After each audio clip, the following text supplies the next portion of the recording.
We are pain, that's all. We are God.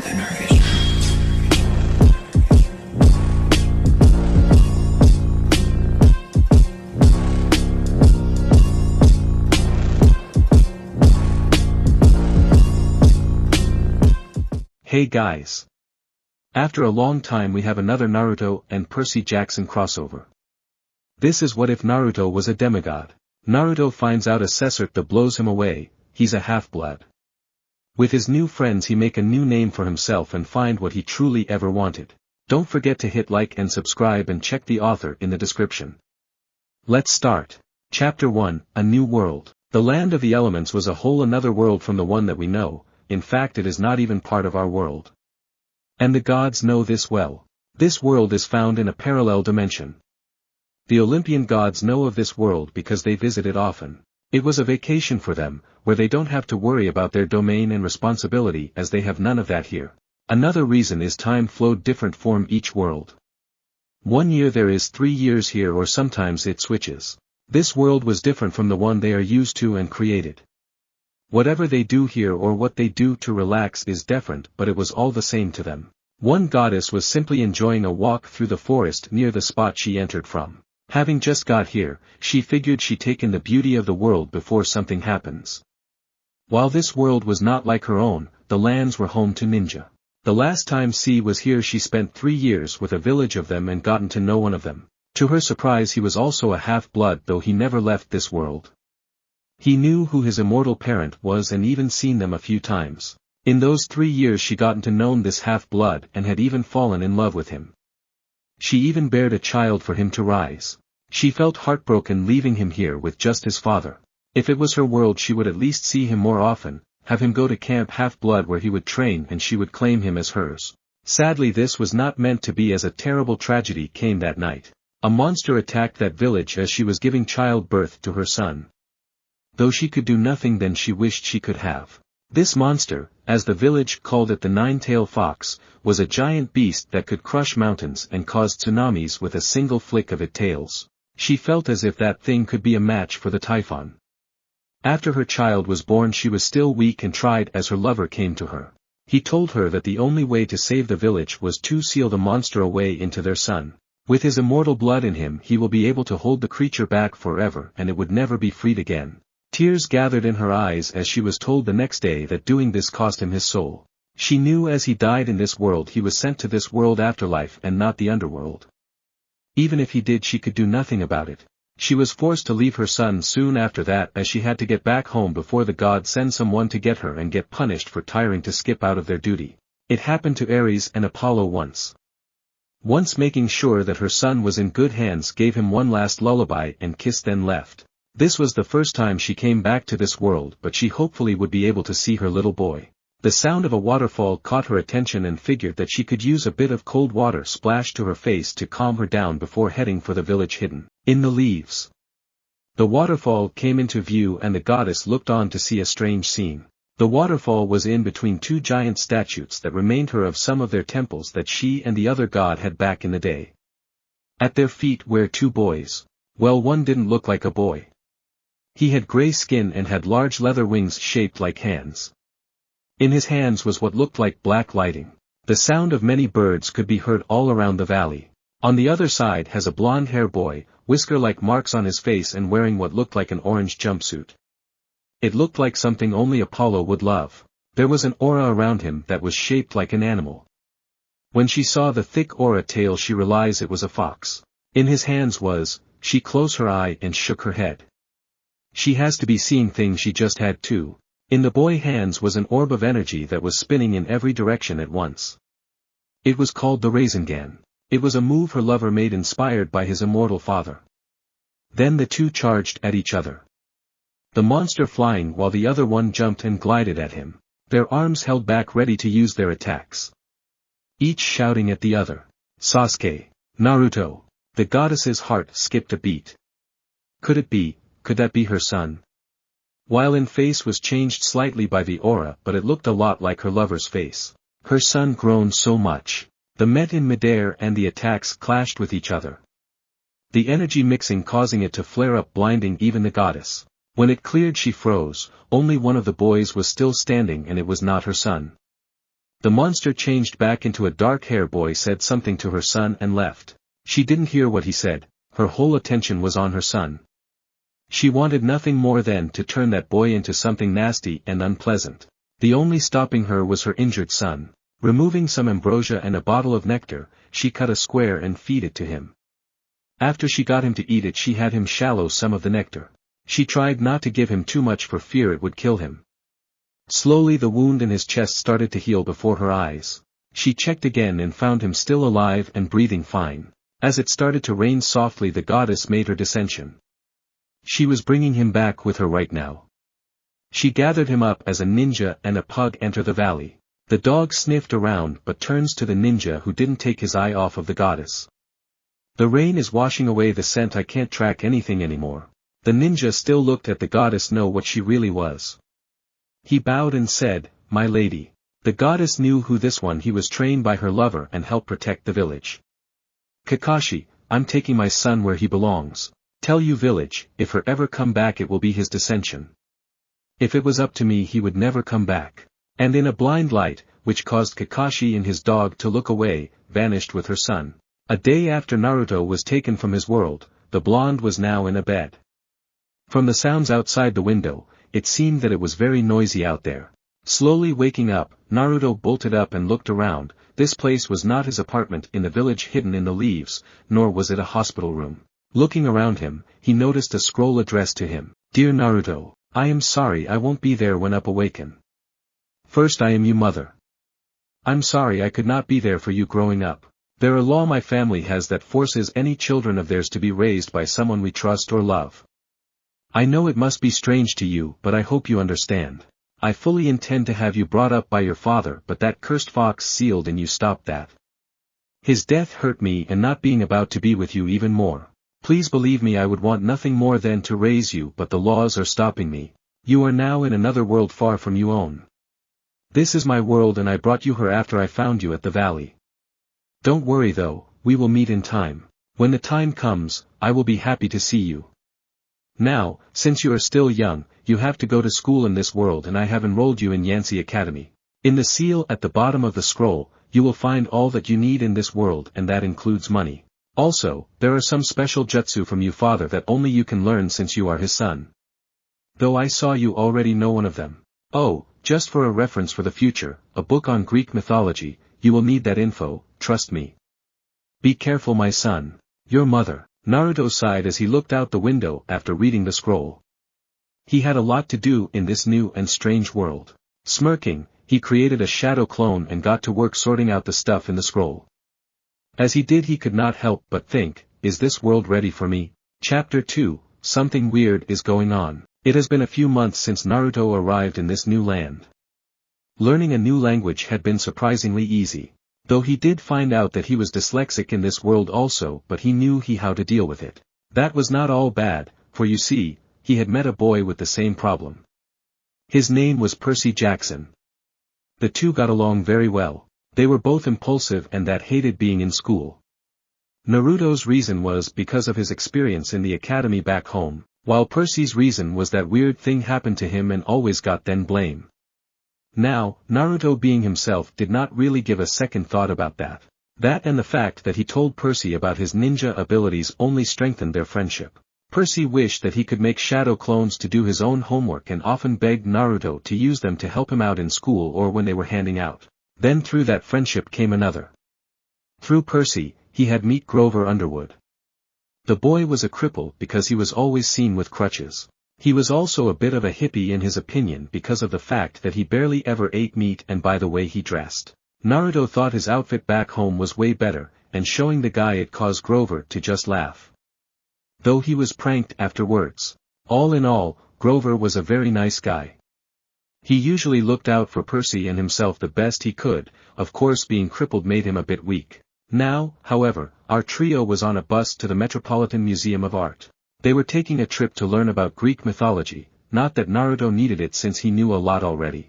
Sitting in his seat, Naruto saw what Percy was wearing for today. With his dark hair, he wore an orange and red shirt, blue jeans, and some black shoes. Grover, who was sitting right next to Percy, had his usual crutches, a tie-dye shirt and some oversized pants on that hid his shoes. Naruto was still considered the oddball of the group. He wore a pair of black sneakers, some ripped jeans, and a black shirt on that had a picture of blue flames coming from a bluish-silver dragon jaws. His train of thought was broken because Nancy Bobofit was throwing wads of her peanut butter and jelly at Grover, who was acting like nothing was happening to him for their sake. Percy was already on probation because of the odd stuff that happened to him. Some of it was him helping Naruto. Naruto, however, was not, and he could do anything within reason. He smirked in anticipation. I am going to kill her. Naruto heard Percy mumble. It is okay. I like peanut butter. Grover commented as he had to dodge piece of Nancy's lunch. That's it. Percy growled out as he started to get up, but Grover kept him down. That is when Percy saw the look in Naruto's eyes and smirked. You're already on probation. Grover reminded Percy. You know who'll get blamed if anything happens. Percy smirked and said, only if I am the one doing it. That statement made Grover suddenly look at Naruto, and he was about to warn his other friend in the seat next to them, but he never got the chance to because at that moment, Nancy threw another piece of her lunch at Grover. Naruto, who had been fiddling with a paper shuriken, immediately threw the paper projectile at the wad and it caught the piece of sandwich and kept on traveling to the window where it struck through a bit. Hey Nancy, drew Naruto started with an annoyed smirk as he made fun of the girl's name. Please stop that. Why the hell you care, Uzumaki? Who are you to me I can mess with? The redhead questioned. Because they are my friends and better people than you are. Naruto said with a glare that sent chills down the girl's spine. Now please stop or you will be my next target. Nancy paled at this. She knew what happened to those he targets. The last girl ended up tied upside down to the flagpole in her underwear, so she nodded her head. Good girl, Naruto said, making a lot of the students around them laugh, included Percy and Grover. Mr. Brunner led the museum tour. He rode up front in his wheelchair, leading the group through the big galley, past marble statues, and glass cases full of really old black and orange pottery. Naruto could not help but chuckle at the choice of colors. Naruto looked at Percy and saw the boy was blown away by the fact that this old stuff was in good condition. Dude, your mouth is hanging open. Percy's face went red as he closed his mouth. Naruto just laughed at his friend's expression. Sorry, it is just that this stuff is really old. Heh, well, when you have fanatics looking for this stuff, they find it and try and bring it back to the condition it was once in. Naruto said. Percy looked at Naruto oddly before shaking his head. I keep forgetting that you are one of those fanatics. I mean, you read about all that Greek mythology all the time. There is some pretty interesting stuff. Naruto shrugged as they walked with the group to where Mr. Brunner had stopped. Besides, Mr. Brunner is under the assumption that we should both know about it all. Percy just rolled his eyes. Easy for you to say, you're interested in it. I mean that class, biology class and PE is what you excel in, the others are miles behind, like me. Naruto replied with a shrug. Percy usually tried his best, but thanks to his dyslexia and ADHD, he had a hard concentrating on much of anything at school. So the guy just didn't care much for them. Turning their attention to Mr. Brunner, they went quiet, listened to the guy tell them about the ancient gods and other stuff like that. He had gathered them around a 13-foot-tall column with a big sphinx on the top, and the man started telling us how it was a grave marker, a steal, for a girl about our age. He told us about the carvings on the sides.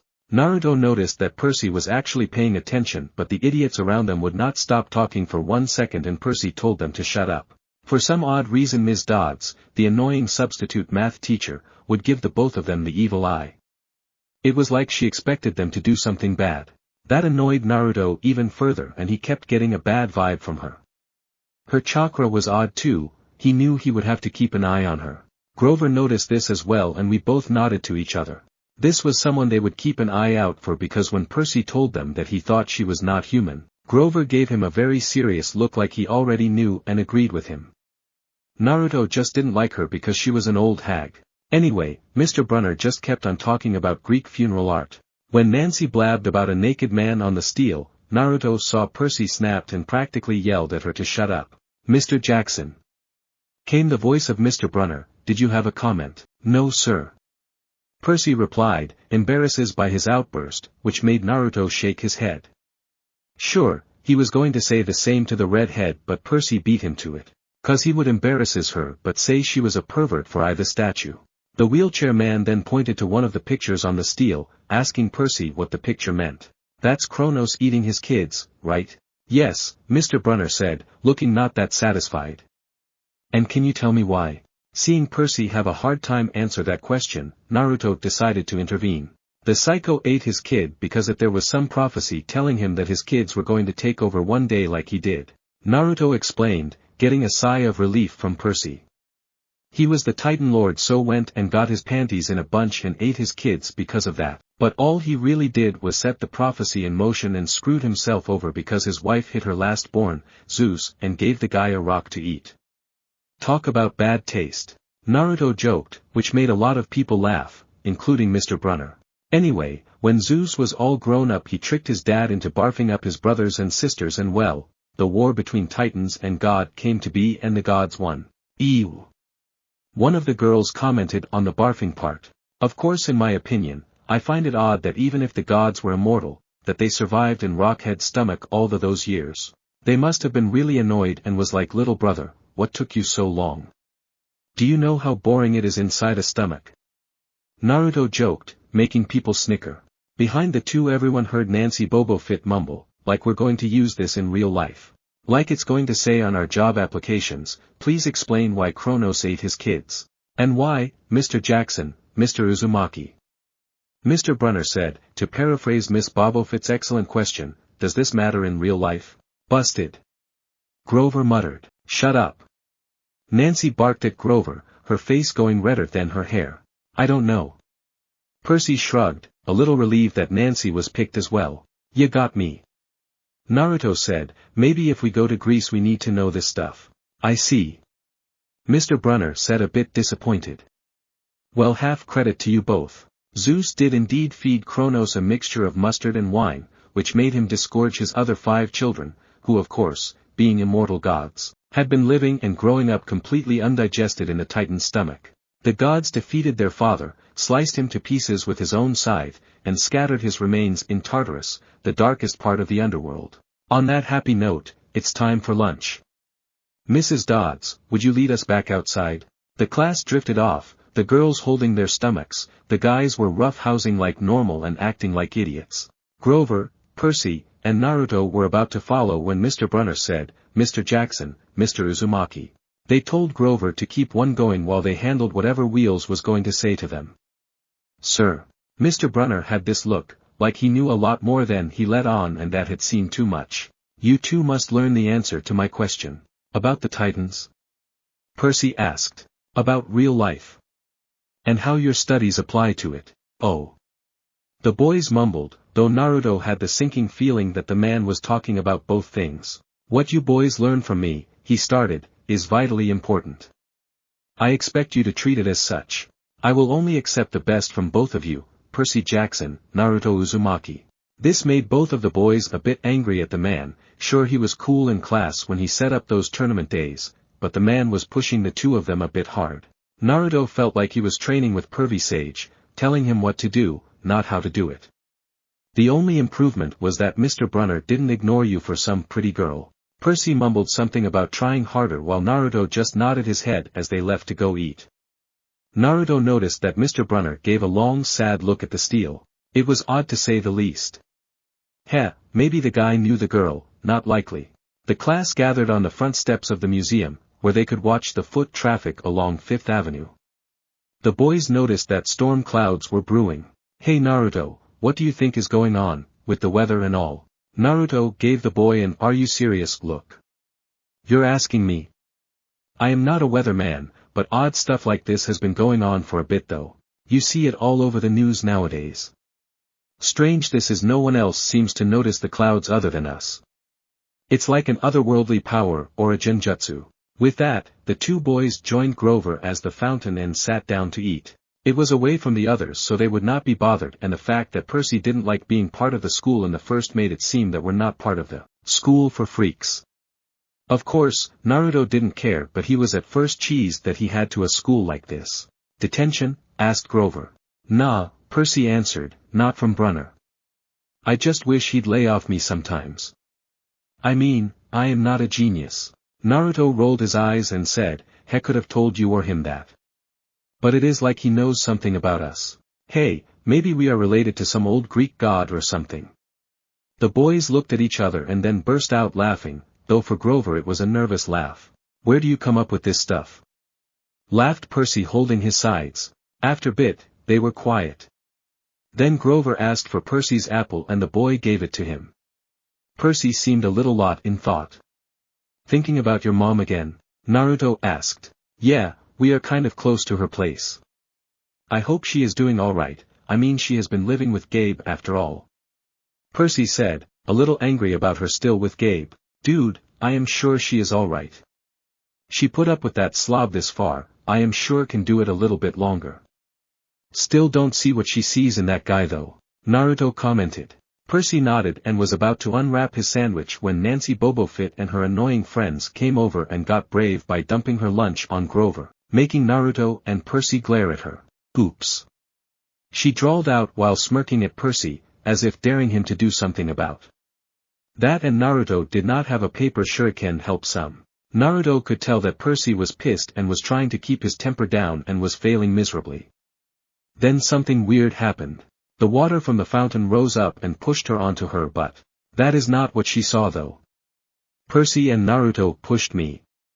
Then that old witch, Miss Dodds, came right up to them with a hard glare. Around them they heard whispers of what happened. Apparently, Naruto was not the only one to see the water move. After the old crone had made her Nancy was alright, she turned the two boys and started off with that now honey crud, but Percy beat her to it. I know. Percy grumbled, a month of erasing workbooks. Naruto just sighed, this old hag was probably going to give him something worse. Though, it would seem that was not the right thing for Percy to say. Both of you come with me. Wait. Grover spoke, it was me. I pushed her. We both started at Grover for that.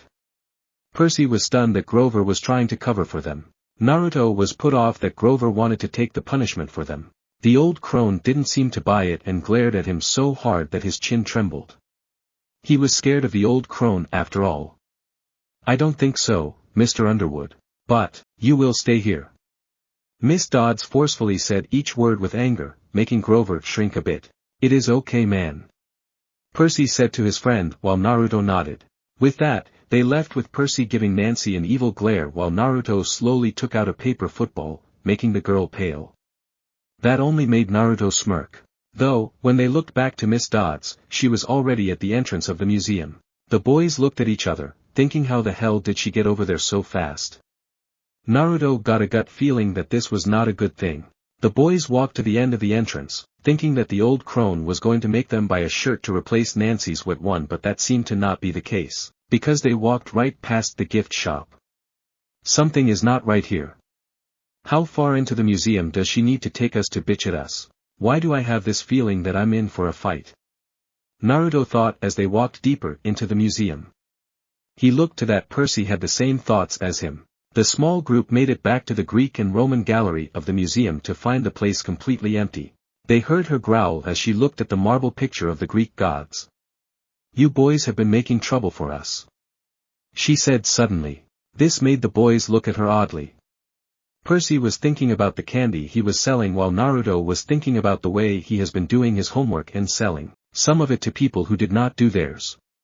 Well, I am not sure what you are talking about, Naruto replied.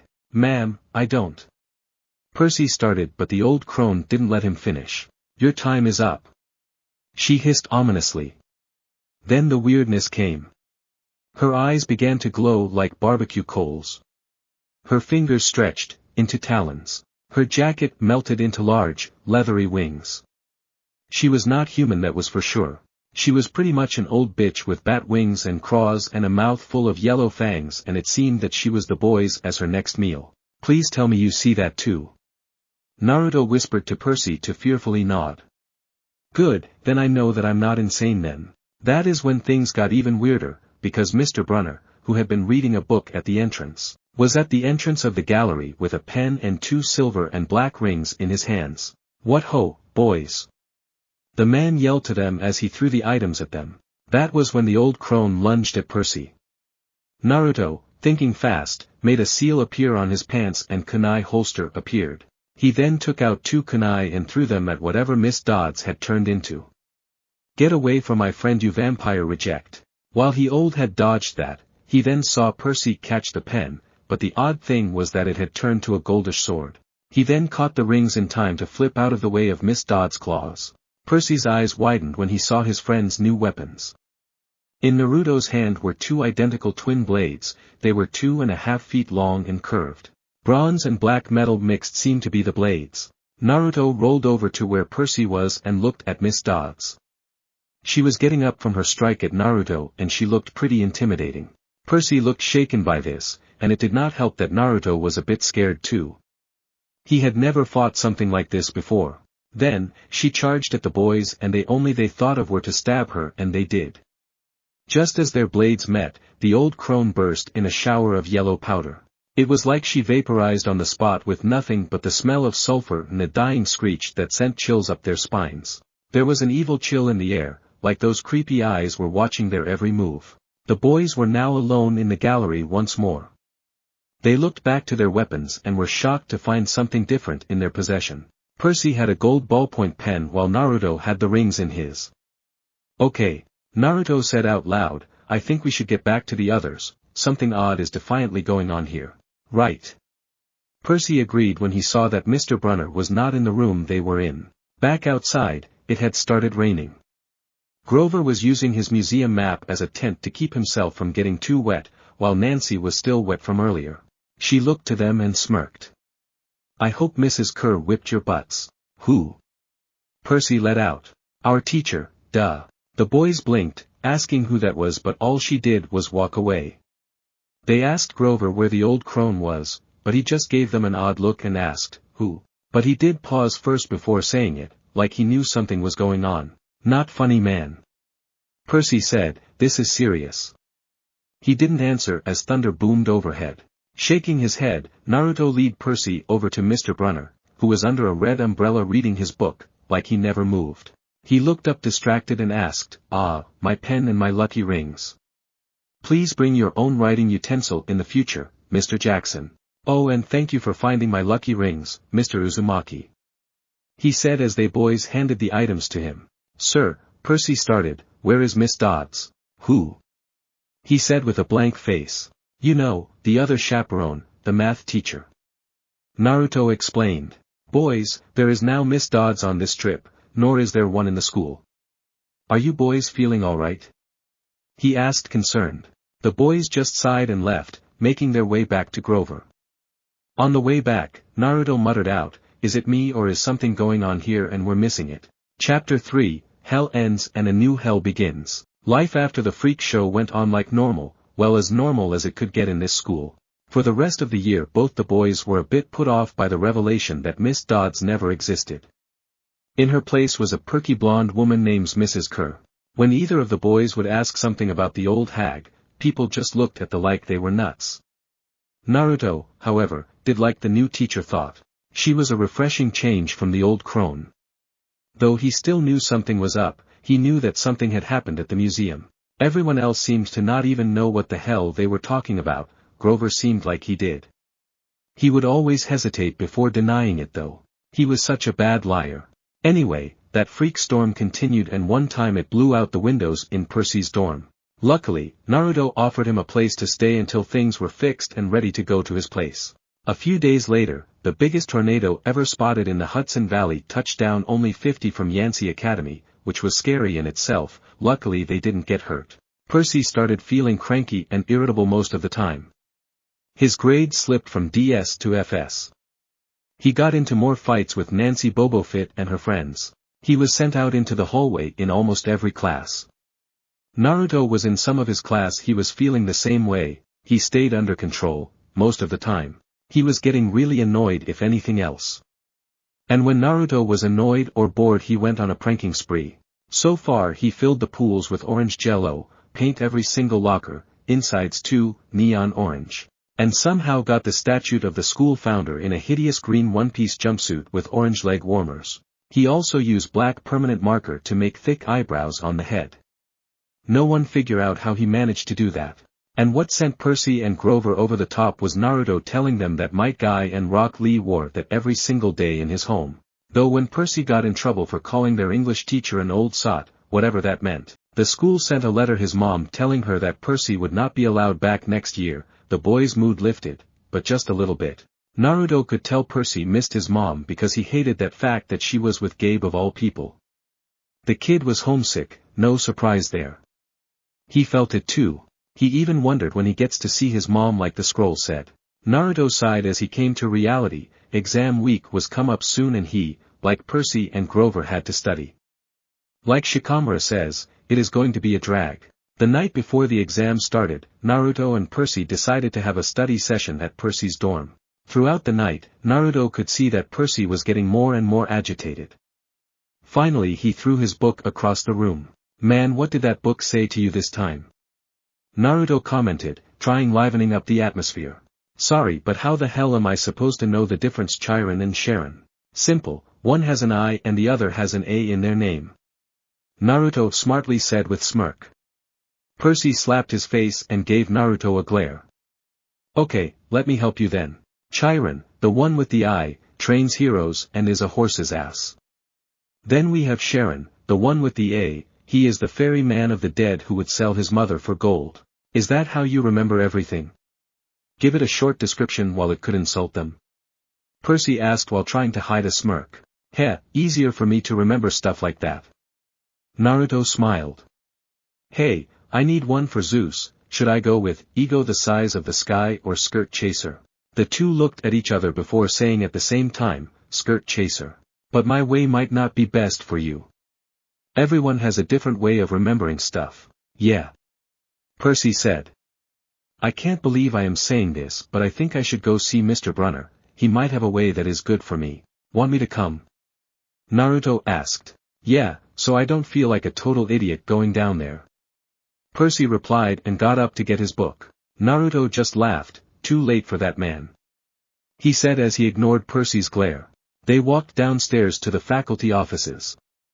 Most of them were dark and empty, but Mr. Brunner's door was ajar, light from his window stretching across the hallway floor. They were 3 steps from the door handle when the duo heard voices inside the office. Mr. Brunner asked a question. A voice that was definitely Grover said, "Worried about Percy and Naruto, sir." The boys froze at that. They nodded and leaned in to eavesdrop, not that they did it a lot, but when a friend is talking about you to a teacher, you'd want to know what was going on. "Alone this summer," Grover was saying. "I mean, a kindly one in the school. Now that we know for sure, and they know too, we would only make matters worse by rushing them," Mr. Brunner said. "We need the boys to mature more. But he may not have time. The summer solstice deadline will have to be resolved without them, Grover. Let him enjoy his ignorance while he still can." "Sir, they saw her. Their imagination," Mr. Brunner insisted. "The mist over the students and staff will be enough to convince them of that." "Sir, I can't fail in my duties again." Grover's voice was choked with emotion. "You know what that would mean. You haven't failed, Grover," Mr. Brunner said kindly. "I should have seen her for what she was. Now let's just worry about keeping Percy and Naruto alive until next fall." The mythology book that Percy had brought with him fell to the floor and Naruto's eyes widened in panic as all went silent. As soon as Percy grabbed the book, Naruto grabbed Percy and they ran for it.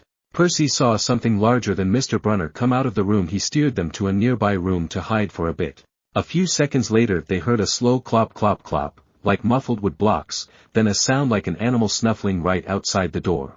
A large, dark shape paused in front of the glass, and then moved on. Both the boys were sweating. That was too close. "Somewhere in the hallway," Mr. Brunner spoke. "Nothing," he murmured. "My nerves haven't been right since the winter solstice." "Mine neither," Grover said. "But I could have sworn." "Go back to the dorm," Mr. Brunner told him. "You've got a long day of exams tomorrow. Don't remind me."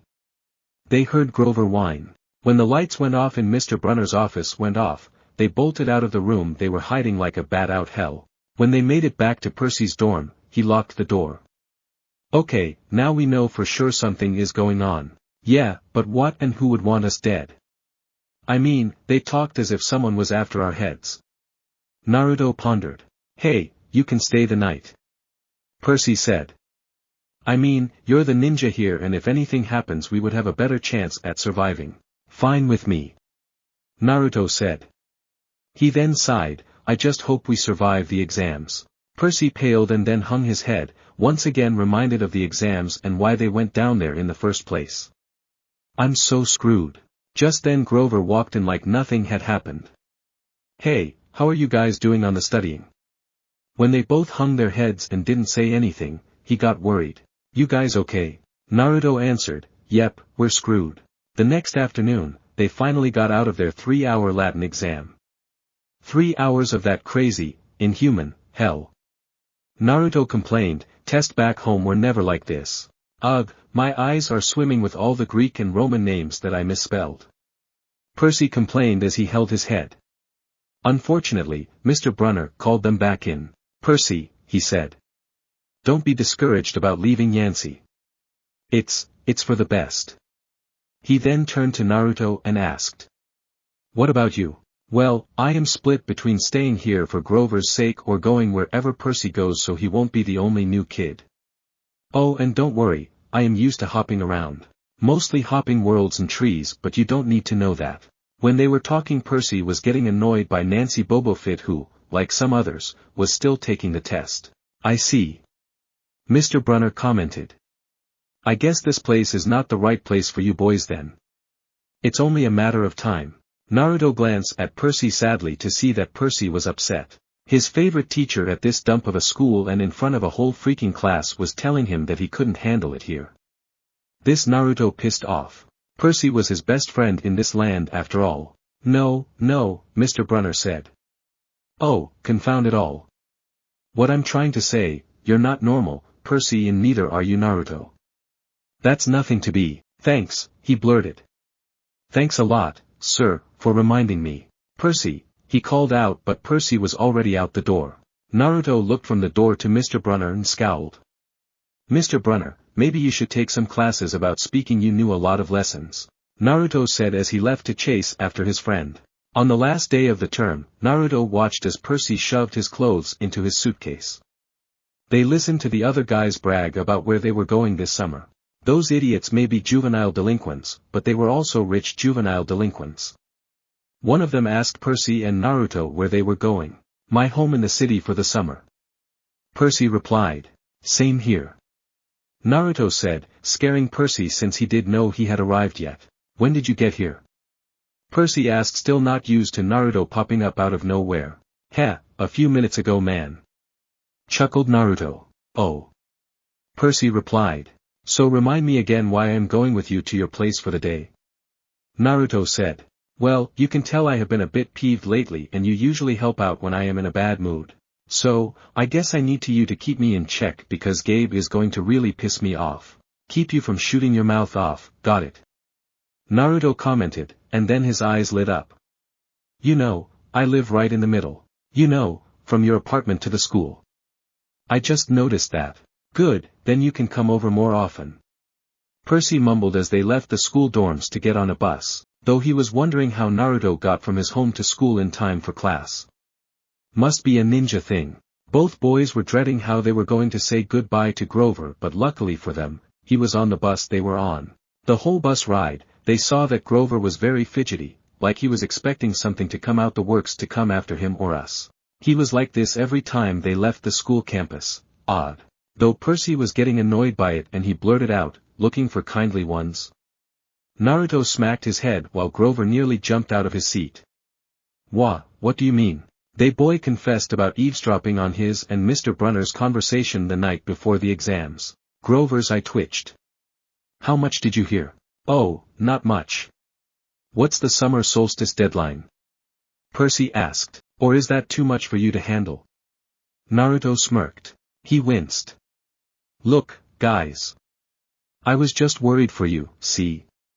I mean, hallucinating about demon math teachers. Grover/dude, And I was telling Mr. Brunner that maybe you guys were overstressed or something, because there was no such person as Mrs. Dodds, and, dude, you suck at lying.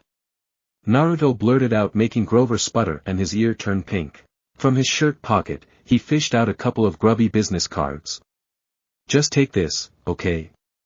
In case you need me this summer. The card was in fancy script, which was murder on their dyslexic eyes, but they finally made out something like, Grover Underwood, Keeper, Half-Blood Hill, Long Island, New York, 800-009-0009. What's half? Percy started. Don't say it aloud. He yelped. That's my, summer address. That made Naruto roll his eyes. He didn't buy that for a minute, but his friendship with Grover stopped him from saying so. Percy looked a little sad that even Grover had a summer home like the other people at school. At least Naruto is like me and lives close. Okay, he said glumly. So, if I want to come visit your mansion. He nodded. Or if you need me, why would I need you? Percy growled out harshly, surprising even Naruto. Grover blushed right down to his Adam's apple. Look, Percy, the truth is, I kind of have to protect you, both of you. He said, making the boys look at him oddly. I mean, they were the one who had to protect him in the school. Grover, Percy said, what exactly are you protecting us from? Before he could answer, there was a huge grinding noise under our feet. Black smoke poured from the dashboard and the whole bus filled with a smell like rotten eggs. The driver cursed and limped the Greyhound bus over to the side of the highway. After a few minutes clanking around in the engine compartment, the driver announced that they'd all have to get off. Percy, Naruto, and Grover filed outside with everybody else. They were on a stretch of country road, no place you would notice if you didn't break down there. On our side of the highway was nothing but maple trees and litter from passing cars. On the other side, across 4 lanes of asphalt shimmering with afternoon heat, was an old-fashioned fruit stand. Couldn't we break down somewhere with more shade? Naruto commented while hitting the back of his head on the bus. Raising an eyebrow, he took a look at the fruit stand on the other side of the street. The stuff on sale looked really good, heaping boxes of blooded cherries and apples, walnuts and apricots, jugs of cider in a clawfoot tub full of ice. There were no customers, just 3 old ladies sitting in rocking chairs in the shade of a maple tree, knitting the biggest pair of socks they'd ever seen. These were no ordinary socks, they were as big as sweaters. Who wears socks that big? The lady on the right knitted one of them. The lady on the left knitted the other. The lady in the middle held an enormous basket of electric blue yarn. All 3 women looked ancient, with pale faces wrinkled like fruit leather, silver hair tied back in white bandanas, bony arms sticking out of bleached cotton dresses. The creepy thing is that they were staring right at Percy and Naruto. Talk about creepy. Naruto commented. Hey Grover. Whatever Naruto was going to ask died in his throat seeing Grover. You okay, man? Percy asked when he saw Grover's face. They looked at Grover to see that all the color had drained out of him, that and his nose was twitching. Tell me, are they looking at you too? They are, aren't they? Yeah. Weird, huh? You think those socks would fit me? Asked Percy in a joking manner. Not likely. Naruto replied, getting really freaked out. I think they would fit Gamabunta though. Not funny, you too. Not funny at all. Grover whined. What is eating you? Naruto asked. Grover only pointed to the old ladies. The old lady in the middle took out a huge pair of scissors, gold and silver, long-bladed, like shears. They heard Grover catch his breath. We're getting on the bus, he told them. Come on. What? Percy said. It's 1,000 degrees in there. You actually like the heat, Grover? When you are hot you smell like a wet barn animal. Naruto asked/complained. Come on. He pried open the door and climbed inside while his friends stayed back for a bit. Across the road, the old ladies were still watching them. The middle one cut the yarn, which they could hear that snip across 4 lanes of traffic. Her 2 friends balled up the electric blue socks, leaving them wondering who they could possibly be for, probably for Bigfoot or the Jersey Devil. Naruto rolled his eyes and climbed into the bus. Come on, let go see Grover before he wets himself. At the rear of the bus, the driver wrenched a big chunk of smoking metal out of the engine compartment, the bus shuddered, and the engine roared back to life and everyone cheered. Darn right. yelled the driver. He slapped the bus with his hat. Everybody back on board. Took him long enough, Naruto drawled as he walked to the back with Percy. Once the bus got going, Percy got all feverish like he got the flu while Naruto started sweating and complaining about the heat. Grover was not any better but he was chatting his teeth like he was cold. Grover? Asked Percy. Yeah, what are you not telling us? Grover dabbed his forehead with his shirt sleeve. Percy, Naruto, what did you two see back at the fruit stand? A few old ladies with way too much free time. Naruto replied while putting a hand on his forehead and wiping off the sweat. Yeah. Percy smirked but lost it at Grover's serious face. Wait, they're not like Miss Dodds are they? The look he gave them made it seem worse. What could be worse? Just tell me what you saw. The middle one took out her scissors, and she cut the yarn. Percy shrugged, like it was nothing. Grover closed his eyes and made a gesture with his fingers that might have been crossing himself, but it wasn't. It was something else, something almost older. Now that is odd. He said, you saw her snip the cord. Tell me it didn't happen. Yeah. So? Percy replied, getting the feeling like it was something big. This is not happening, Grover mumbled. He started chewing at his thumb. I don't want this to be like the last time. What last time? The boys asked, getting freaked out as much as Grover was now. Always 6th grade. They never get past 6th. Grover mumbled to himself again. Grover, Percy said, because he was really starting to get scared. What are you talking about? Let me walk you two home from the bus station. Promise me. This seemed like a strange request but they promised he could. It is no problem, I am going over to his place anyway. Naruto replied. Is this like a superstition or something? Percy asked, but got no answer. Grover, that snipping of the yarn. Does that mean somebody is going to die? He looked at the two mournfully, like he was already picking the kind of flowers that would be best on their coffins. That is when the cogs of Naruto's mind started churning and rapidly. The things that have been happening lately and all the Greek mythology they had been learning finally caught up to him. Those 3 old crones were something that he paled at. Oh crud. What? Percy said, freaked out that Naruto was scared now. Fate, or in this case fates, do exist. Naruto replied, while Percy and Grover gawked at him. If Neji was here he would never let me live this down. Chapter 4, A Trip and Some Strange Dreams. The Mortal God. The rest of bus ride they listened to Grover freak out to himself the whole way. So it was not a surprise that when it was over that Grover had to go to the restroom. You see, when Grover get upset, his bladder act up. But act up means a gallon of water going through a little just getting potty trained. So when Grover went to the bathroom at the bus station, the boys quickly got away. Percy hailed a cab and they jumped in. East 104th and 1st, Percy told the driver. While Naruto made the shadow clone hand sign. Percy looked at him oddly when nothing happened. What was that about?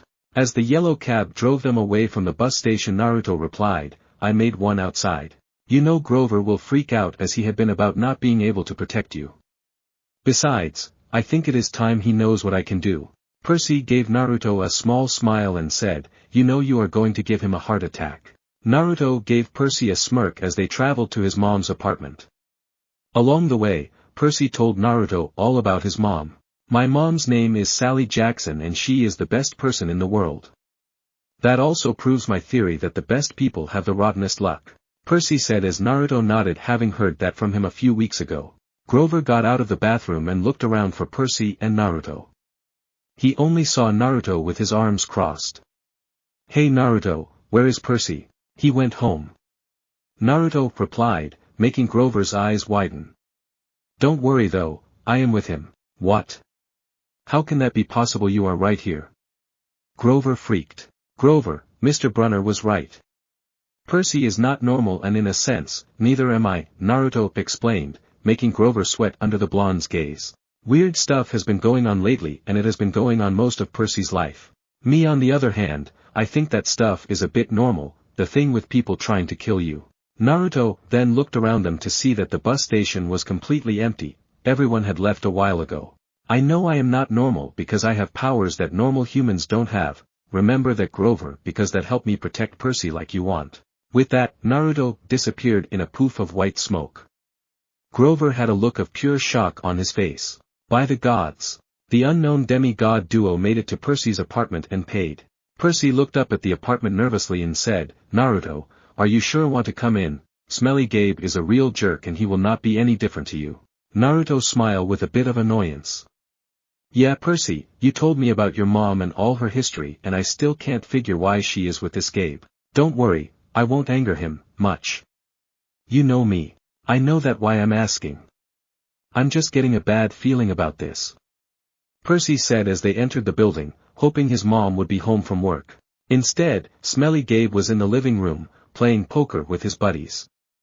The television blared ESPN. Chips and beer cans were strewn all over the carpet. "Wow, it is worse than I expected, and I expected something bad," Naruto thought with a deadpan expression. Hardly looking up, Gabe said around his cigar, "So, you're home, who is your loser friend?" "Naruto, where's my mom?" Percy replied shortly. "Working," he said. "You got any cash?" That made Percy rolled his eyes. "What, no, welcome back. Good to see you. How has your life been the last 6 months?" "Figures." Percy noticed that Gabe had put on weight. He looked like a tuskless walrus in thrift store clothes. He had about 3 hairs on his head, all combed over his bald scalp, as if that made him handsome or something. This guy managed the electronics megamart in Queens, but he stayed home most of the time. It was a wonder why he hadn't been fired long before. He just kept on collecting paychecks, spending the money on cigars that made Percy nauseous, and on beer, of course, always beer. Whenever Percy was home, he expected him to provide his gambling funds. He called that their guy secret. Meaning, if he told his mom, he would punch his lights out. Of course Naruto knew as he had told him along the way. Naruto was not happy about that. "I don't have any cash," Naruto heard Percy tell him, which made the man raise a greasy eyebrow. Percy had told Naruto that the man could smell money but not much else, which was very odd. "You took a taxi from the bus station," he said. "Probably paid with a 20. Got 6-7 bucks in change. Somebody expects to live under this roof, he ought to carry his own weight. Am I right, Eddie?" Eddie, the super of the apartment building, looked at Percy with a twinge of sympathy. "Come on, Gabe," he said. "The kid just got here. Am I right?" Gabe repeated. Eddie scowled into his bowl of pretzels. The other 2 guys, Naruto noticed, passed gas in harmony. "Fine," Percy said. He dug a wad of dollars out of his pocket and threw the money on the table. "I hope you lose." Before anything could be said or done, Naruto put a hand on Percy's shoulder and the money. Percy looked at Naruto oddly before he noticed the gleam in Naruto's eye. Oh, Gabe was so screwed. How is it you can smell money and not the fact you need about a dozen showers? Naruto added, ignoring the glare and sniggers. "How about I play? You can take my money if I lose."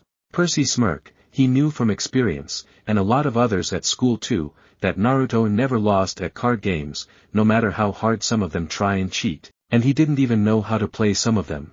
"What? A brat like you?" Gabe said, eyeing Naruto, still mad about the shower comment, and the fact his poker buddies found it funny. "Afraid of being beat by a kid?" Naruto smirked. "Besides, I got a few $100s, are you going to pass up on that?" That got Gabe's attention. Even though he was mad, Naruto did have money. He would win it from this brat and rub it in his face. "Fine, sit down and play." "Good." Naruto sat down and leaned over to Percy. "This will be over soon. You should get settled in, it is your place after all." As the game began, Percy nodded and left. He would wait for Gabe to lose to Naruto. He slammed the door to his room, which really wasn't his room. During school months, it was Gabe's study, and he uses that term loosely. The man didn't study anything in there except old car magazines, but Gabe loved shoving Percy's stuff in the closet, leaving his muddy boots on my windowsill, and doing his best to make the place smell like his nasty cologne and cigars and stale beer.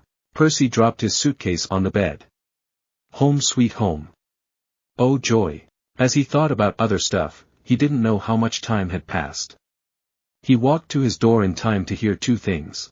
Gabe's crying out, which he knew from experience that it was the cry of a loser, and his mom calling him. It seemed that she was home now. I think this day just got better. She opens the door and looked at Percy with a smile on her face. Oh, Percy, she hugged him tightly. I can't believe it. You've grown since Christmas. Thanks, Mom. Percy said. Her red, white and blue Sweet on America uniform smelled like the best things in the world, chocolate, licorice, and all the other stuff she sold at the candy shop in Grand Central. She'd brought him a huge bag of free samples, the way she always did when he came home. So who is your friend out there that is beating everyone at poker so badly?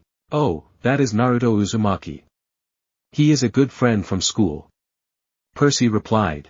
Good to know you have a friend. Sally Jackson said softly as she hugged him again. Percy then began to tell her all about his school year at Yancey Academy. It seriously was not as bad as the headmaster said it was. He didn't really tell her much about the museum because it still freaked him out. Did something scare you? No, Mom. Percy lied. But whatever happened seemed to revolve around both me and Naruto. He said, making her eyes widen. So, Percy found a friend like himself. That is good because if he ever got to that world, he would really need a friend. Mrs. Jackson thought to herself. From the other room, Gabe yelled, Hey, Sally, how about some bean dip, huh? Figures, even if he is beaten, he is still a jerk. Percy thought while grinding his teeth. Oh, never mind. Your brat of a friend got it for us. Came Gabe's voice again. Percy gave a weak smile when he heard that. I so owe you for this, Naruto. I have a surprise for you, Sally said. We're going to the beach. Percy's eyes widened. Montauk. 3 nights, same cabin. When? She smiled. As soon as I get changed. He couldn't believe it. They hadn't been to Montauk the last 2 summers, because Gabe said there wasn't enough money. He then looked at her hopeful and said, Can Naruto come too? He can pay, I am sure, from all the money he took from Gabe. She laughed and nodded her head. I don't see the problem with that. With that they left his room and walked out to see a steaming Gabe and a smirking Naruto with a bunch of bills in front of him. Gabe's friends were looking at Naruto like he was the holy god of poker. Gabe looked at them and regains his composure and said, You were in there a long time. Oh, we were just talking about the trip. Sally said happily. Gabe's eyes got small. The trip? You mean you were serious about that? I knew it, Percy muttered. He won't let us go. Of course he will, his mom said evenly. Your stepfather is just worried about money, that's all. Besides, she added, Gabriel won't have to settle for bean dip. I'll make him enough 7-layer dip for the whole weekend. Guacamole, sour cream, the works. Gabe softened a bit. So this money for your trip, it comes out of your clothes budget, right, because I lost most of mine to this brat. The fat man said while jutting his pudgy finger at Naruto, who had an innocent look on his face. He had his palms together as if he was praying and Percy could have sworn he saw a glowing golden halo. Yes, honey, Sally said. And you won't take my car anywhere but there and back. We'll be very careful. Gabe scratched his double chin. Maybe if you hurry with that 7-layer dip. And maybe if the kid apologizes for interrupting my poker game. Maybe if I kick you in your soft spot, Percy thought. And make you sing soprano for a week. He looked to his mom and it was a silent agreement that he had to be nice to Gabe if this was going to work. I'm sorry, Percy muttered. I'm really sorry I interrupted your incredibly important poker game. Please go back to it right now. Gabe narrowed his eyes, trying to detect sarcasm in what Percy said. Yeah, whatever. He then turned to Naruto. No more for you, ever. Go away. Naruto just shrugged and walked over to Percy and his mom. Oh, Naruto, would you like to come with us? She asked. Sure. Are you sure you want someone like me on board? Yes, you are Percy's friend after all, so you must be a good kid. Sally replied, making Gabe rolled his eyes. Okay then. I hope you don't mind me paying for my stuff since I now have quite a bit of money. Naruto said, pocketing his money, which was about $500. He smirked when he heard Gabe complain about having to pay for Naruto's trip. Thank you. Sally said with a smile because she heard it too. Once we get to Montauk, we'll talk more about whatever you've forgotten to tell me, okay? She said to Percy. Naruto just knew that he told his mom about a little of what happened. "Oh Naruto, do we need to go to your place for you to pack?" Before Gabe could complain, Naruto replied, "Nah, I got my stuff with me. Since I hung out at Percy's dorm at Lot, I hardly ever went home to my apartment, which is the halfway point from here to school." "Oh, okay then," Mrs. Jackson said, thinking that Naruto probably left his stuff somewhere near here. She then gave Percy a smile and went to make the dip for the fat dip. An hour later, they were all ready to go. Naruto had a backpack on now and Sally wondered where it had come from. Percy just smiled, "If only you knew Mom." Gabe watched as Naruto and Percy put all the bags in the car. The ugly man groaned about losing his wife's cooking and then his car all weekend, which, unlike him, was cool. It was a '78 Camaro. "Not a scratch on this car, brain boy, poker brat," he warned them as they loaded the last bag. "Not one little scratch." Naruto just gave him a one-fingered saluted as the fat man lumbered back in the apartment. He knew that Gabe really pissed Percy off and he now understood why. He was getting pissed at this guy as well and he just met the guy. He then saw Percy make that odd gesture that Grover did on the bus and whatever he did worked because as soon smelly Gabe was in the doorway, the screen door slammed shut and probably sent the man flying. The two boys quickly got in the car and Percy told his mom to step on it as they didn't want to feel Gabe's wrath. After a bit, Naruto could not help but laugh at what he was happened.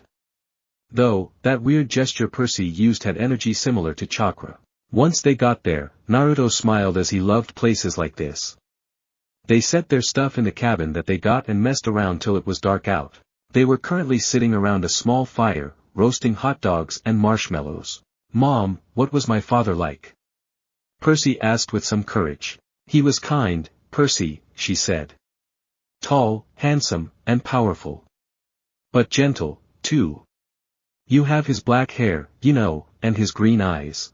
She fished a blue jelly bean out of her candy bag. "I wish he could see you, Percy. He would be so proud." Percy looked a little sad at that. Naruto thought that the kid was thinking about how his father would be proud of him with all that happened. "How old was I?" Percy asked. "I mean, when he left." She watched the flames. "He was only with me for one summer, Percy. Right here at this beach. This cabin even. But, he knew me as a baby." "No, honey. He knew I was expecting a baby, but he never saw you. He had to leave before you were born," she said and then looked to Naruto, who had been silent for the conversation. "Naruto, what are your parents like?" Naruto chuckled a bit, but it was hollow. "I am an orphan. I never really knew my parents. But I was given some stuff of my mother's. She had a journal that described my dad. It said he was a fighter, a genius in the art. He was considered the best there was. No one really wanted to fight him if they could help it and those that were dumb enough to were beat into the ground. From what it said he sounds pretty cool." That made Percy chuckle a bit and his mom had a big smile on her face. "I am sorry about that," Sally said. "Who is taking care of you?" "Don't be. My grandfather was taking care of me before he died," Naruto said, not wanting to tell them that he was killed. "But I have been doing pretty well on my own anyway." Then Percy had a sad look. He didn't know if his mom even wanted him around. He didn't think he could handle being alone like Naruto. "Are you going to send me away again?" Percy asked her. "To another boarding school." She pulled a marshmallow from the fire. "I don't know, honey." Her voice was heavy. I think we'll have to do something. Because you don't want me around." But he regretted the words as soon as they were out. Her eyes welled with tears. She took his hand, squeezed it tight. "Oh, Percy, no. I have to, honey. For your own good. I have to send you away." This made Naruto quirk an eyebrow. Okay, the way she is saying this means she knows something like Grover and Mr. Brunner. "Because I'm not normal," Percy suddenly said. "You say that as if it's a bad thing, Percy. But you don't realize how important you are. I thought Yancy Academy would be far enough away. I thought you'd finally be safe." "Safe from what?" Percy asked, though when he locked eyes with her, all the memories of weird things happening to him had surfaced. Before anything else was said, Naruto cut in. "Percy, not being normal is not that bad. I mean, look at me. I have this powers and I am fine. Mrs. Jackson looked at him oddly and he sighed knowing that he would have to show her. He held out his hand and swirling ball of energy formed in his hand. Percy's eyes widened and said, "You never showed that one to me, only those shadow clones." Shadow? Could he be just like Percy, a son of the big three? Sally thought as she eyed the ball before it dissipated. She gave Naruto a grateful look and continued on. "I've tried to keep you as close to me as I could," she said to Percy. "They told me that was a mistake. But there's only one other option, Percy, the place your father wanted to send you. And I just can't stand to do it. My father wanted me to go to a special school." "Not a school," she said softly. "A summer camp, and apparently it is a place you both need to go to." Both boys just looked at her oddly. Naruto never heard anything about a camp in the letter he got from his mom. "I'm sorry, Percy," she said, seeing the look in his eyes. "But I can't talk about it. I couldn't send you to that place. It might mean saying goodbye to you for good." "For good? But if it's only a summer camp?" Percy trailed off as he saw the tears in his mom's eyes. It was storming out but both boys were sound asleep and they were having strange dreams. It was storming on the beach, and two beautiful animals, a white horse, and a golden eagle were trying to kill each other at the edge of the surf. The eagle swooped down and slashed the horse's muzzle with its huge talons. The horse reared up and kicked at the eagle's wings. As they fought, the ground rumbled, and a monstrous voice chuckled somewhere beneath the earth, goading the animals to fight harder. Percy ran toward them, knowing he had to stop them from killing each other, but the problem was that he was running in slow motion. He knew he would be too late. He saw the eagle dive down, its beak aimed at the horse's wide eyes. The boy had enough and screamed, "No." Naruto's was different. He was standing alone in a rainbow-colored mist. It swirled around as he heard someone in the distance. It was hard to hear what they were saying. It was as if they were talking over a bad radio. "Rutu, Naruto," he looked out trying to see anything. Then he could barely make out a woman's silhouette. And as he could feel himself leaving the dream he heard the words "my son." They woke up with a start like it was a nightmare. Outside, it really was storming, the kind of storm that cracks trees and blows down houses. There was no horse, eagle, or mist or woman on the beach, just lightning making false daylight, and 20-foot waves pounding the dunes like cannon fire. With the next thunderclap, Percy's mom awoke. She sat up, eyes wide, and said, "Hurricane." Percy knew that was crazy. Long Island never sees hurricanes this early in the summer. But the ocean seemed to have forgotten this fact. Over the roar of the wind, he heard a distant bellow, an angry, tortured sound that made his hair stand on end. Then a much closer noise, like mallets in the sand. A desperate voice, someone yelling, "Pounding on our cabin door." Mrs. Jackson sprang out of bed in her nightgown and threw open the lock. Grover stood framed in the doorway against a backdrop of pouring rain. But he wasn't. He wasn't exactly Grover. "Searching all night," he gasped. "What were you two thinking?" Mrs. Jackson looked at them in terror, not scared of Grover, but of why he'd come. They boy were too shocked at the moment to register that however. Because, instead of normal legs, Grover had legs that were like an animal's, sort of like a donkey or maybe a goat. "Percy," she said, shouting to be heard over the rain. "What happened at school? What didn't you tell me?" "Oh, Zukai Aloi Theoi," Grover yelled. "It's right behind me." "Didn't you tell her? You mean the kindly one you blabbed about or the old crones who are the fates?" Naruto shouted above the noise, making Percy's mom widen her eyes in horror. She grabbed her purse, tossed Percy and Naruto a rain jacket, and said, "Get to the car. All of you. Go." Grover ran for the Camaro, but he wasn't running, exactly. He was trotting, shaking his shaggy hindquarters, and suddenly his story about a muscular disorder in his legs made sense to me. That would explain how he could run so fast and still limp when he walked. "Yep, we have gone insane," Naruto mumbled. "But what is coming after us?" He never got an answer because Grover quickly got in the car, not hearing him. He sighs and got in, going with the flow. Chapter 5, Hell of a Rodeo. The group tore through the night along dark country roads. Wind slammed against the Camaro. Rain lashed the windshield. The boys honestly didn't know how Percy's mom could see anything, but she kept her foot on the gas. Naruto looked at Grover oddly, and when the lightning flashed, he saw those goat legs. He sighed, already knowing what he was, and knew that Grover was on their side, hopefully. "So, you and my mom know each other?" Percy asked, not able to stay silent. Grover's eyes flitted to the rearview mirror, though there were no cars behind them. "Not exactly," he said. "I mean, we've never met in person. But she knew I was watching you, watching me, keeping tabs on you, making sure you were okay. But I wasn't faking being your friend," he added hastily. "I am your friend." What are you, exactly?"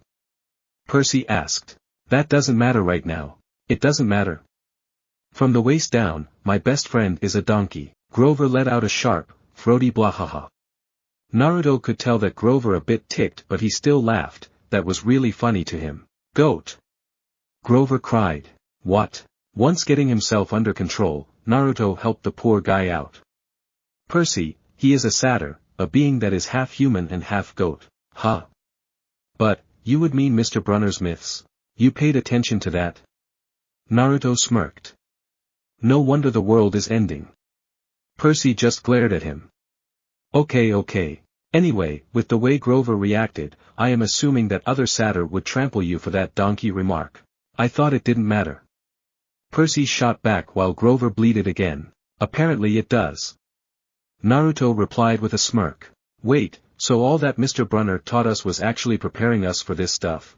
"Pretty much." Grover said. "Great." Naruto replied sarcastically. "Just what we need. Freaky monsters coming after us. Not only that, but those 3 old ladies were the fates and not myths, and neither was Mrs. Dodds," Grover told them. "So you admit there was a Mrs. Dodds?" Percy exclaimed. "Of course. Okay, so what was the point of hiding the fact that she was real?" Naruto asked. "The less you knew, the fewer monsters you'd attract," Grover said. "Like that should be perfectly obvious. We put mist over the human's eyes. We hoped you'd think the kindly one was a hallucination. But it was no good.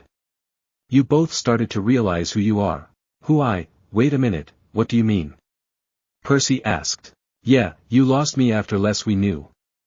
Naruto deadpanned. The weird bellowing noise rose up again somewhere behind us, closer than before. Whatever was chasing us was still on our trail. "Percy," his mom said, "there's too much to explain and not enough time. We have to get you two to safety." "Safety from what? Who's after us?" Percy asked while Naruto raised an eyebrow. "Oh, nobody much," Grover said, obviously still miffed about the donkey comment. "Just the Lord of the Dead and a few of his bloodthirstiest minions." Grover. "Sorry, Mrs. Jackson. Could you drive faster, please?" Grover replied. "What, you mean Hades?" Naruto replied, and the ground shook a bit and Grover nodded a little panicked. While the boys were trying to wrap their heads around all this madness, Percy's mom made a hard left. They swerved onto a narrower road, racing past darkened farmhouses and wooded hills and "pick your own strawberries" signs on white picket fences. "Where are we going?" Percy asked. "The summer camp I told you about." His mother's voice was tight. She was trying for Percy's sake not to be scared. "The place your father wanted to send you. The place you didn't want me to go." "Please, dear," his mother begged. "This is hard enough. Try to understand. You're in danger. Because some old ladies cut yarn?" Percy asked and Naruto sighed. "Man, if you paid attention in class, why that is bad." Naruto said. "When they cut the yarn, that means someone is going to die." "Exactly." Grover said, "The fact they appeared in front of you too, they only do that when you're about to, when someone's about to die." "Whoa, you said, you." Percy freaked. "No, I didn't. I said, someone." Grover replied. "No, you paused then said someone." Naruto said. "Yeah, you meant me." Percy said. "I meant you, like, someone. Not you, you. God, makes sense, why don't you?" Naruto replied. "Boys." Percy's mom said. She pulled the wheel hard to the right, and they got a glimpse of a figure she'd swerved to avoid, a dark fluttering shape now lost behind them in the storm. The hell was that? Naruto freaked. "We're almost there," Mrs. Jackson said, ignoring Naruto's question. "Another mile." Please. Please. Please. They didn't know what there was, but it had to be safe from whatever the hell was chasing them. It is not Mrs. Dodds, that is for sure. Whatever it is, it's bigger and stronger than last time. This is reminding me of the wave mission, only we are fleeing for our lives. While Naruto was thinking that, Percy was thinking about the blades Mr. Brunner had thrown to them. Before he could ask Grover about that, the hair rose on the back of my neck. There was a blinding flash, a jaw-rattling boom, and the car exploded.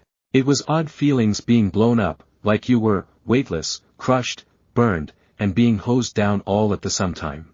Though that last part may have been because of the rain. Percy pried his forehand off the driver's seat in front of him as his mom called out to him.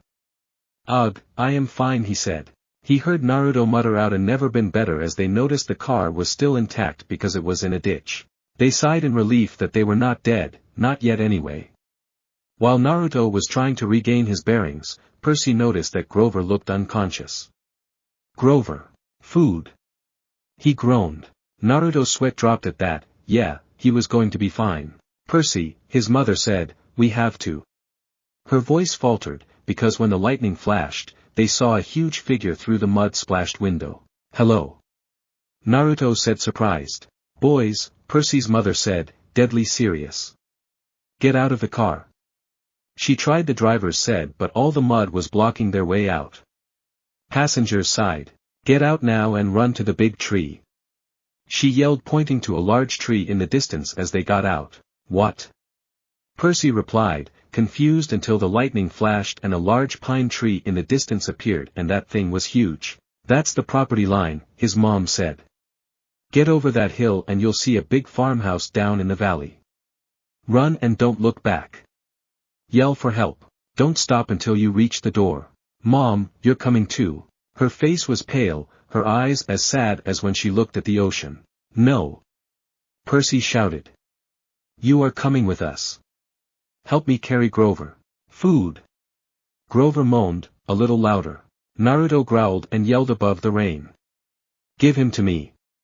We will get there faster that way." Percy nodded and gave Grover to Naruto and turned back to Mom to see the creature coming towards them. It was huge. That, and it seemed that it had fur on it. Naruto turned to look at it and yelled, "Holy cow. That is not a cow, and there is nothing holy about that." It. Mrs. Jackson was able to shout out. Naruto looked at her with a deadpan expression that said, "Duh," and looked at it again and he saw horns jutting out its head. "Yeah, not a cow but a bull. Still, it was not good." "He doesn't want us," Mrs. Jackson called out. "He just wants you too. Besides, I can't cross the property line."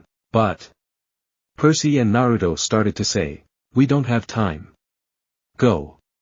Please." This just mad Percy mad, and he went over to his mother and helped T out all the way. "We're going together. Come on, Mom." Naruto just smirked at Percy's stubbornness, just like him in some aspects. "I told you, Mom. I am not leaving you. Come on." They got a portion of the way, but the monster was gaining on them, and quick. Naruto looked at it again and his eyes widened. "What the hell? Bodybuilders aren't this buff," he said, commenting on all the bulging and rippling muscles on that thing. Percy blinked owlishly, recognizing this creature from Mr. Brunner's class. "That's Pacifi's son," his mother said. "I wish I'd known how badly they want to kill you. But he's the Min." "Don't say his name," she warned. "Names have power." "Terrific, this really is like the wave mission," Naruto replied, getting odd looks as they ran. "I'll tell you later," Naruto replied as they ran. He too knew what this creature was and growled. It was a big brute called the Minotaur. It may be strong, but it was dumb if the books were right. The only thing that it could rely on was its sense of smell out in this weather, and it was only a matter of time before it found them. As if on cue, the bullman bellowed in rage. He picked up Gabe's Camaro by the torn roof, the chassis creaking and groaning. He raised the car over his head and threw it down the road. It slammed into the wet asphalt and skidded in a shower of sparks for about half a mile before coming to a stop. The gas tank exploded. "Oops," Percy said. "Yeah, so much for not a scratch." Naruto laughed, a little freaked out. "That thing is stronger than he looks, and he looked strong to begin with." "Boy," Percy's mom said. When he sees us, he'll charge. Wait until the last second, then jump out of the way, directly sideways. He can't change directions very well once he's charging. Do you understand? Oh, that is useful. Naruto said. How do you know all this? Percy asked. I've been worried about an attack for a long time. I should have expected this. I was selfish, keeping you near me. Mrs. Jackson said sadly. What's done is done. Besides, you're a mom, it is natural. Naruto replied while Percy nodded to that statement. But, there was another bellow of rage, and the bullman started tromping uphill. Great! Naruto panicked. The bullman on steroids had smelled them and was charging in fast.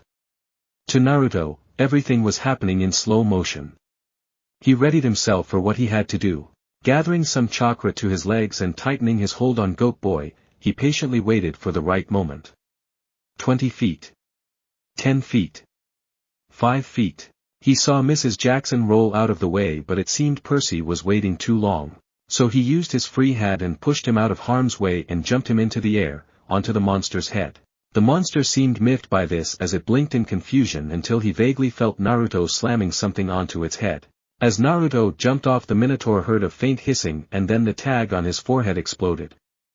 As Naruto landed near the tree, he heard something land near him. It was a broken piece of its horn. Snorting was heard behind him and saw the Minotaur still standing, one horn missing. Naruto saw that its injuries were healing at a fast rate. It turned its head towards Percy and his mother before charging. Naruto growled. He would not let his friend die. So he laid Grover down near the tree and jumped back to Percy. He landed Percy as his mom got to him. They looked at him oddly again and he said, "It is a ninja thing. Come on." Then they ran for their lives to the tree. Naruto wondered why Mrs. Jackson said that she was not able to get to where they were going. Reaching the hill with the tree, the boys took notice that a valley was below them and it had a farmhouse that had yellow lights glowing in the window. Scowling, Naruto growled. With the way things were going, they would never make it. Run, Percy. Naruto heard Mrs. Jackson call out. I can't go any farther. Run. They froze in shock and fear as the Minotaur came rushing up to them, and she tried to get out of the way like last time, but it had learned its lesson last time. It brought out an arm and caught her by the neck while she struggled to get away. Mrs. Jackson. The boys screamed. She caught Percy's eyes, managed to choke out one last word, go. Then, with an angry roar, the monster closed his fists around his mother's neck, and she dissolved before their eyes, melting into light, a shimmering golden form, as if she were a holographic projection. A blinding flash and she was simply gone. No! Percy yelled. What the hell is going on?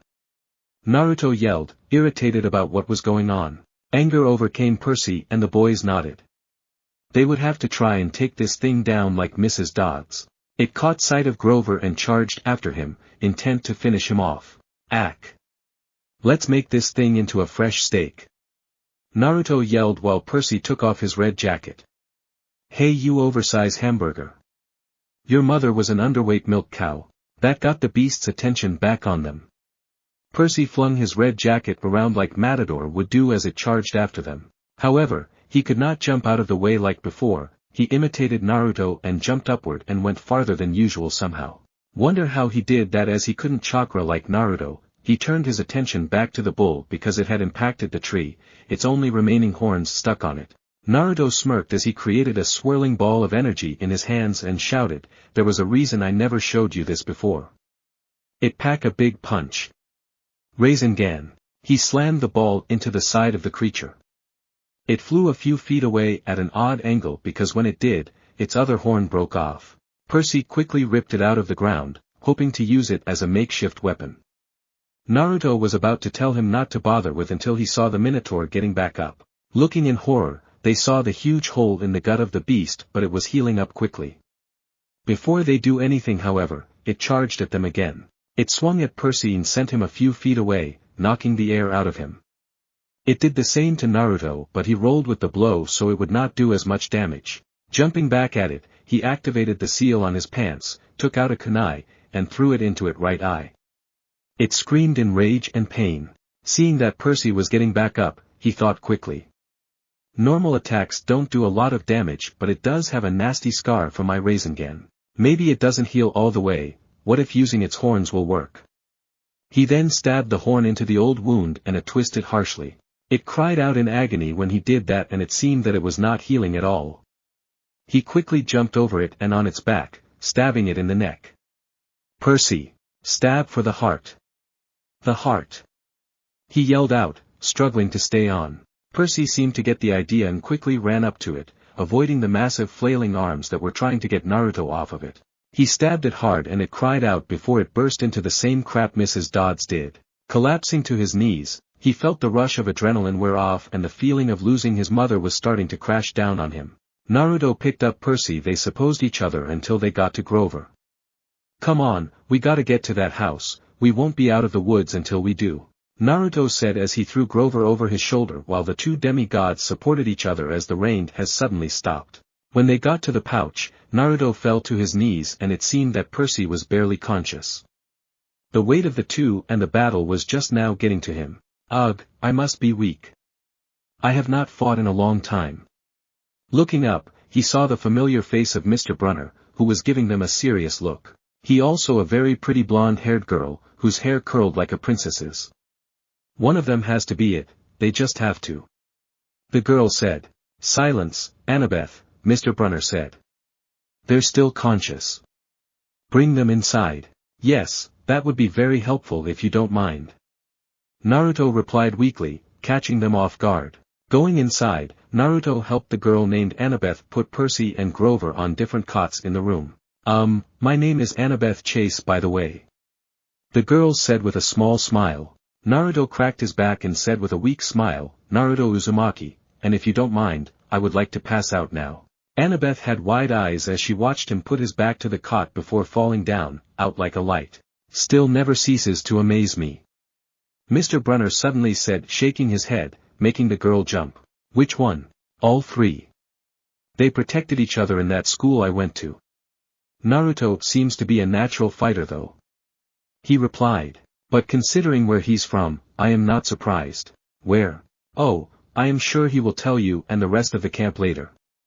Come and get me when one of them wakes. Mr. Brunner said as he left. Now Annabeth was even more curious.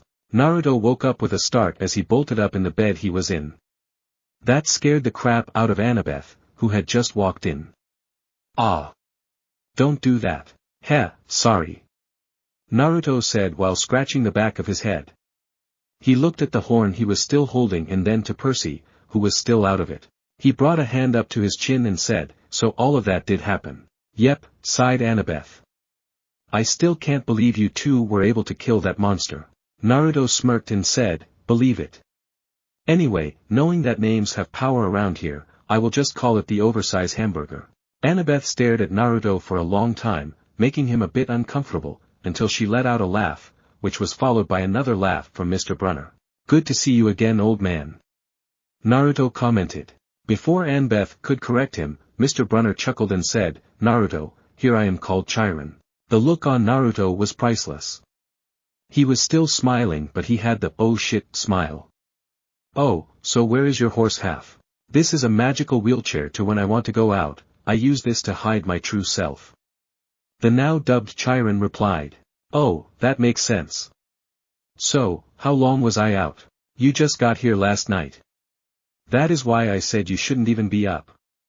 Annabeth said. Oh, well, I have always been a really fast healer. I think it's because of the fox, so. He trailed off as he saw Annabeth gave him a look of confusion while Chiron had a serious look on his face. I take it you have no clue what I am talking about. No, the blonde girl said. I have an idea. The fox is known as the nine-tailed fox, correct? Chiron asked. Why yeah, how do you know about that in this world? Naruto asked with narrowed eyes while Annabeth looked even more confused. I hear things when I got to the annual meets of the gods. Some speak about going to a world that is home to warriors with strange powers and monsters known as the tailed beasts, and the nine-tailed fox was the strongest of them all. They saw that it could be as strong as the Typhon. Chiron explained. They even spoke of people who were forced at birth to hold these beasts in their bodies via a seal, and you are one of them. Yeah. So what of it? Naruto asked. Only a demigod can handle the power of the nine-tailed fox within their body. It is too strong to be sealed into anything else. Naruto's eyes widened and he inwardly groaned before saying, well, and here I thought I could be any more different. He then tried to get up but felt kind of weak. Great, one major fight and I am out. I need to get back in shape. He then thought back to what Chiron said. Hey, if I am a kid of a god, whose am I? We have an idea, but we must keep quiet until they claim you. Chiron stated. Why? Because, only a godly parent can claim their child. To have someone else tell them is an insult to them. Annabeth answered for him. Naruto snorted. Well, we'll see how this work out. Yes, Chiron smirked. Annabeth, will you please get some ambrosia and nectar? It should help him recover faster. As she left, he noticed Naruto looking at him oddly. It is the food of the gods. Normal human can't eat it or they will die. Demigods eat it because it helps them recover and it is good for them. Ah. Naruto's smart reply was, oh, and I almost forgot. These are yours now, use it wisely. Chiron said as he took out the familiar lucky rings of his. Taking it, Naruto asked, so this actually turned into that blade I was using at the museum? Yes, and it each hold great power made for you. Oh. Naruto as he took the rings and put them on. Then Annabeth came in with the bowl of some golden liquid. Shrugging as it was better than nothing, he took a bite and tasted an all too familiar taste. Could it be, was he right about it after all? It tastes just like Ichiraku's ramen. It has been mouth since I tasted its sweet food of the gods. He yelled out with anime tears, making Annabeth take a step back at his suddenly loud voice that didn't even wake up Percy. Chiron just chuckled nervously. So how do you feel? Chiron asked. Like I could fight Zabuza Momochi, demon of the bloody mist, and come out on top. Naruto said as he got up. He noticed he still had his kunai pouch on and put the horn in it and seal it all back up, making Annabeth's eyes go wide. What the? She let out. Naruto looked at her oddly before saying, seals, very useful. Indeed. Chiron commented with a smirk. Now I will have a camper show you the cabin for later. Then you come back here. When Percy wakes up I will tell more about this as I don't want to say this twice. Fair enough. Naruto as he follows him out the door. Annabeth, please continue to watch Percy please. Chiron ordered while the girl nodded, still wondering about those seals. Once outside, Naruto raised an eyebrow. This place was pretty big. He looked around to see that the hill with the pine tree was not far from them. He felt odd looking at it, like he was being pulled towards it. He shook the feeling off for the moment and looked ahead to see a bunch of cabins in a U-shaped arc. Chiron, not noticing Naruto's small distraction, called out to he saw a girl walking by, Clarice. Come here please. The girl turned her head and saw Chiron and one of the new guys everyone was talking about. She smirked and walked over. Naruto noticed that she was pretty tall, strong-looking, and probably a year or two older than him. She looked gruff and had the look of a fighter. What? Came her response when she arrived. I would like for you to show Naruto here around the cabins for the moment. I will probably have Annabeth show Naruto and Percy around camp later when the latter wakes up. Chiron stated. Fine, gotta welcome the newbie anyway. She said with an evil smirk. Naruto raised an eyebrow as that. He knew that smirk, he used it when he did a prank. He guessed the she was, welcoming committee. Well come on brat. She called out, already walking away. He followed her all the way to the middle of the arc of cabins. Okay, listen closely cause I am only going to say this once. There are 12 cabins in all. Each one represents the Greek good it was made for. Their kids are the one who live in there. Since you and the runt are new and have not been claimed yet, you two will go to cabin 11, the Hermes cabin. Naruto nodded. Hermes did shelter a lot of people, so it made sense. And the one you're in? He asked nonchalantly. The god of war's cabin. She proclaimed while pointing to a red cabin. Cool. Naruto replied. Right, now we have the other cabins. We got Demeter, Dionysus, Athena, Apollo, Aphrodite, Hephaestus, Hera, Zeus, Artemis and Poseidon. She said pointing to each. He looked at Zeus and Hera's and quirked an eyebrow. They got some pretty fancy cabins for nobody to use. Now, it is not to officially welcome you. Clarice called out, making a lot of people look toward them and they grimaced. Clarice was breaking in another newbie. Even though Naruto helped in killing the Minotaur, they felt sorry for him. She quickly reaches out and tried to grab him by the collar. Key word here is, tried. She along with everyone else gasped as A grabbed a log, stumbled, fell to one knee. What the hell? She screamed in her head. Before she could get up, she felt cold metal against her neck. She glanced to the right to see Naruto was facing the other way she was and looked at her from his side and with a smirk on his face, similar to her evil one earlier. You have slow reflexes when caught by surprise, you should work on that. Naruto said, releasing a small bit of killer intent while still smirking. They heard a lot of people asking others how he did that and to Clarice of all people. Some noticed that he had his kunai pouch on and that he didn't have that before. Deciding to scare them, he withdrew his kunai from her neck, put it in his pouch, and sealed it away, earning a few gasps of shock as it just disappeared. He shocked them even more as he stepped back and offered a hand to help Clarice up. While that was happening, Clarice was in deep shock. The hell, I have never been bested like that. She then noticed the hand quickly took it.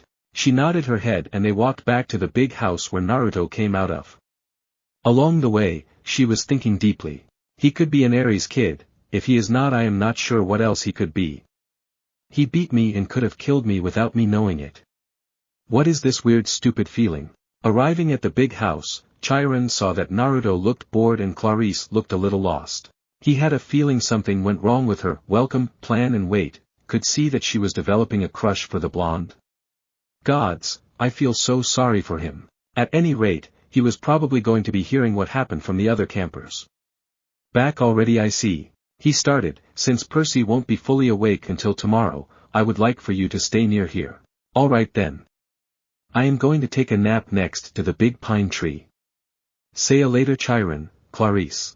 And before Chiron could say anything, Naruto had ninja jumped up to the tree. Neither noticed that Clarice had quickly walked away with a small pink tint to her cheeks.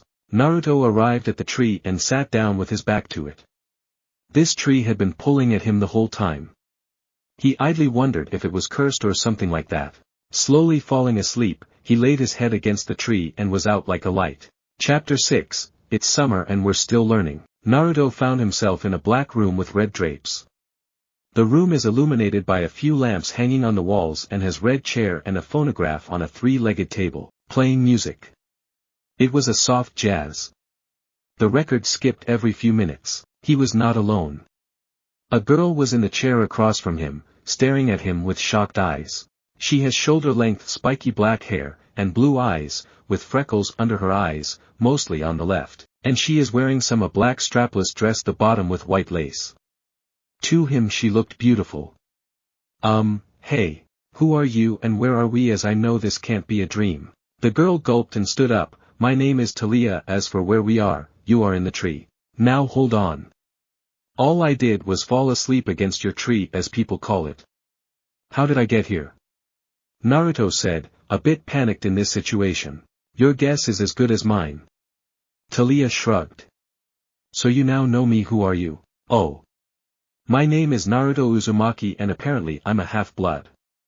Naruto replied, calming down and walking up to her. Nice to meet you, Naruto, Talia said with a smile, holding out her hand. He smiled as he took it in his and shook it. I take it you are a half-blood too.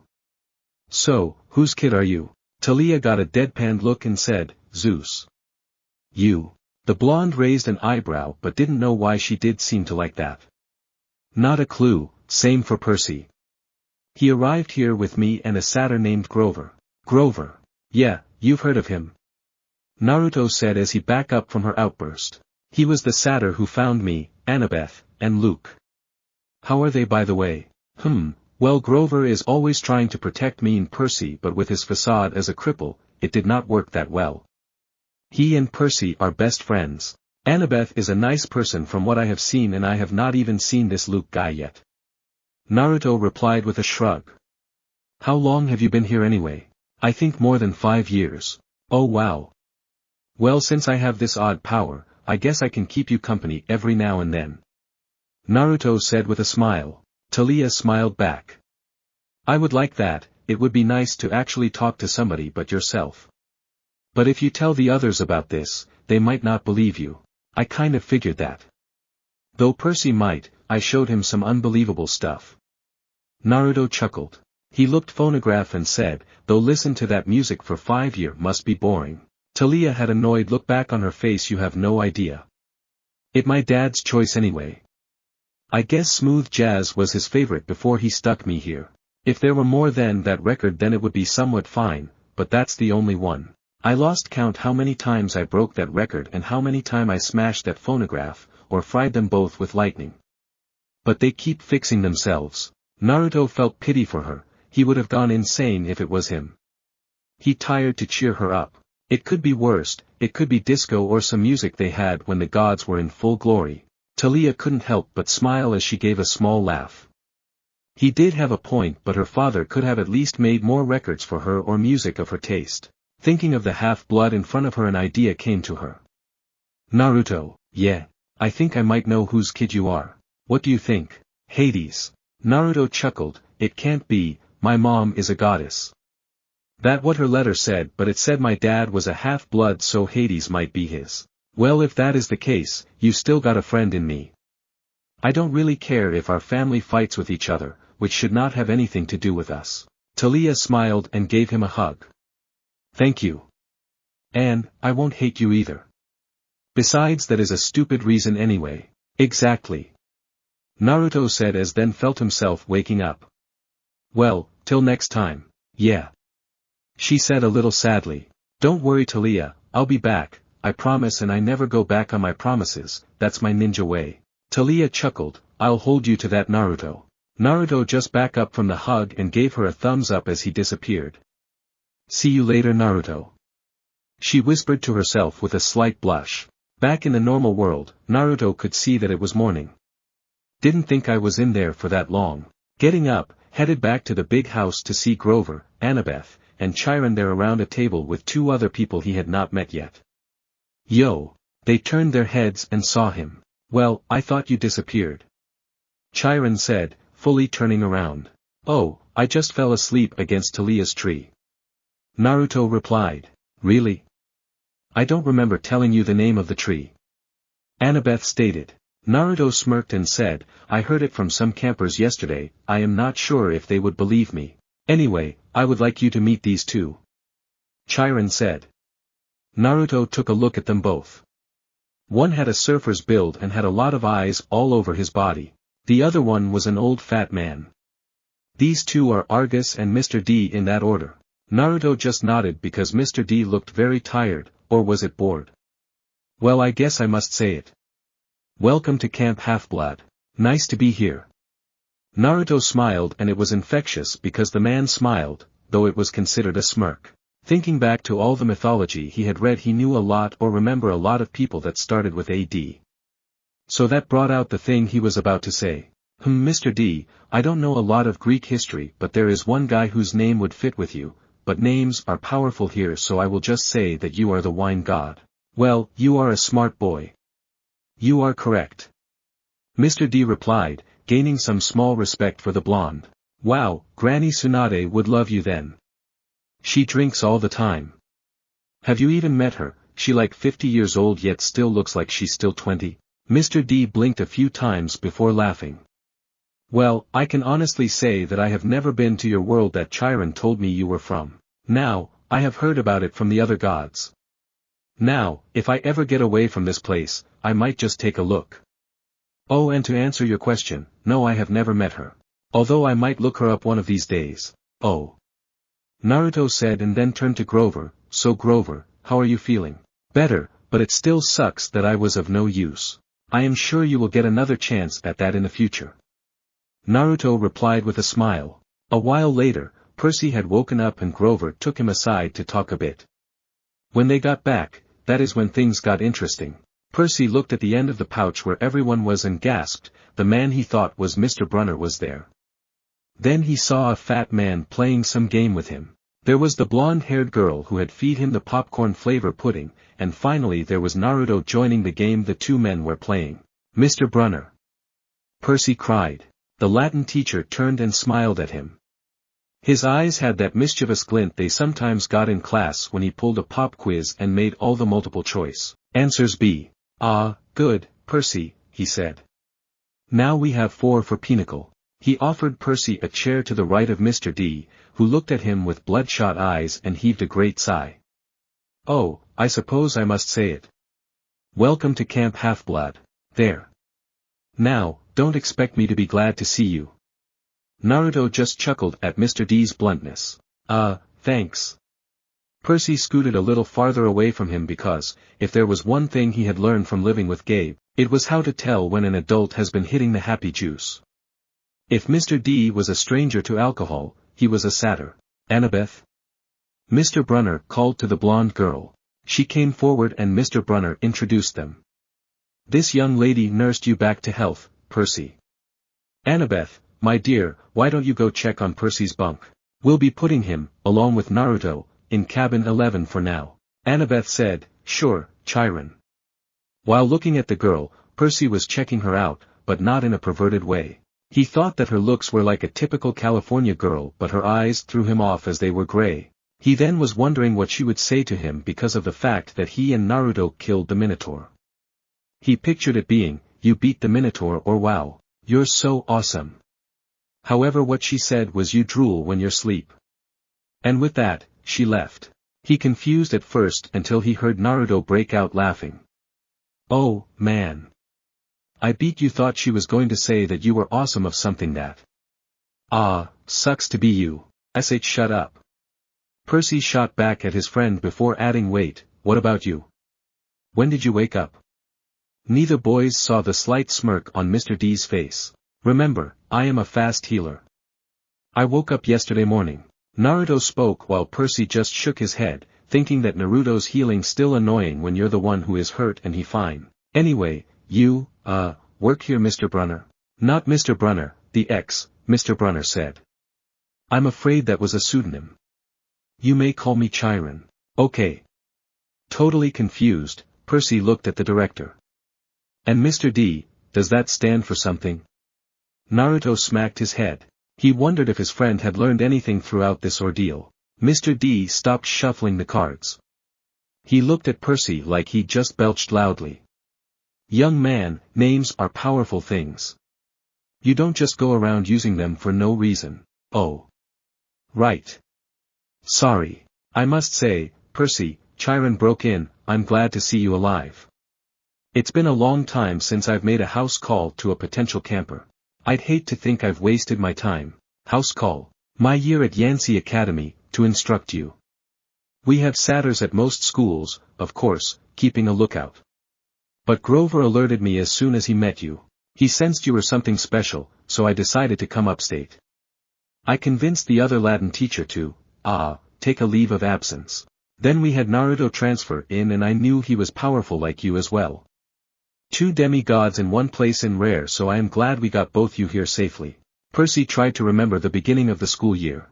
It seemed like so long ago, but he did have a fuzzy memory of there being another Latin teacher his first week at Yancey. Then, without explanation, he had disappeared and Mr. Brunner had taken the class and then Naruto transferred in and then things were not that bad.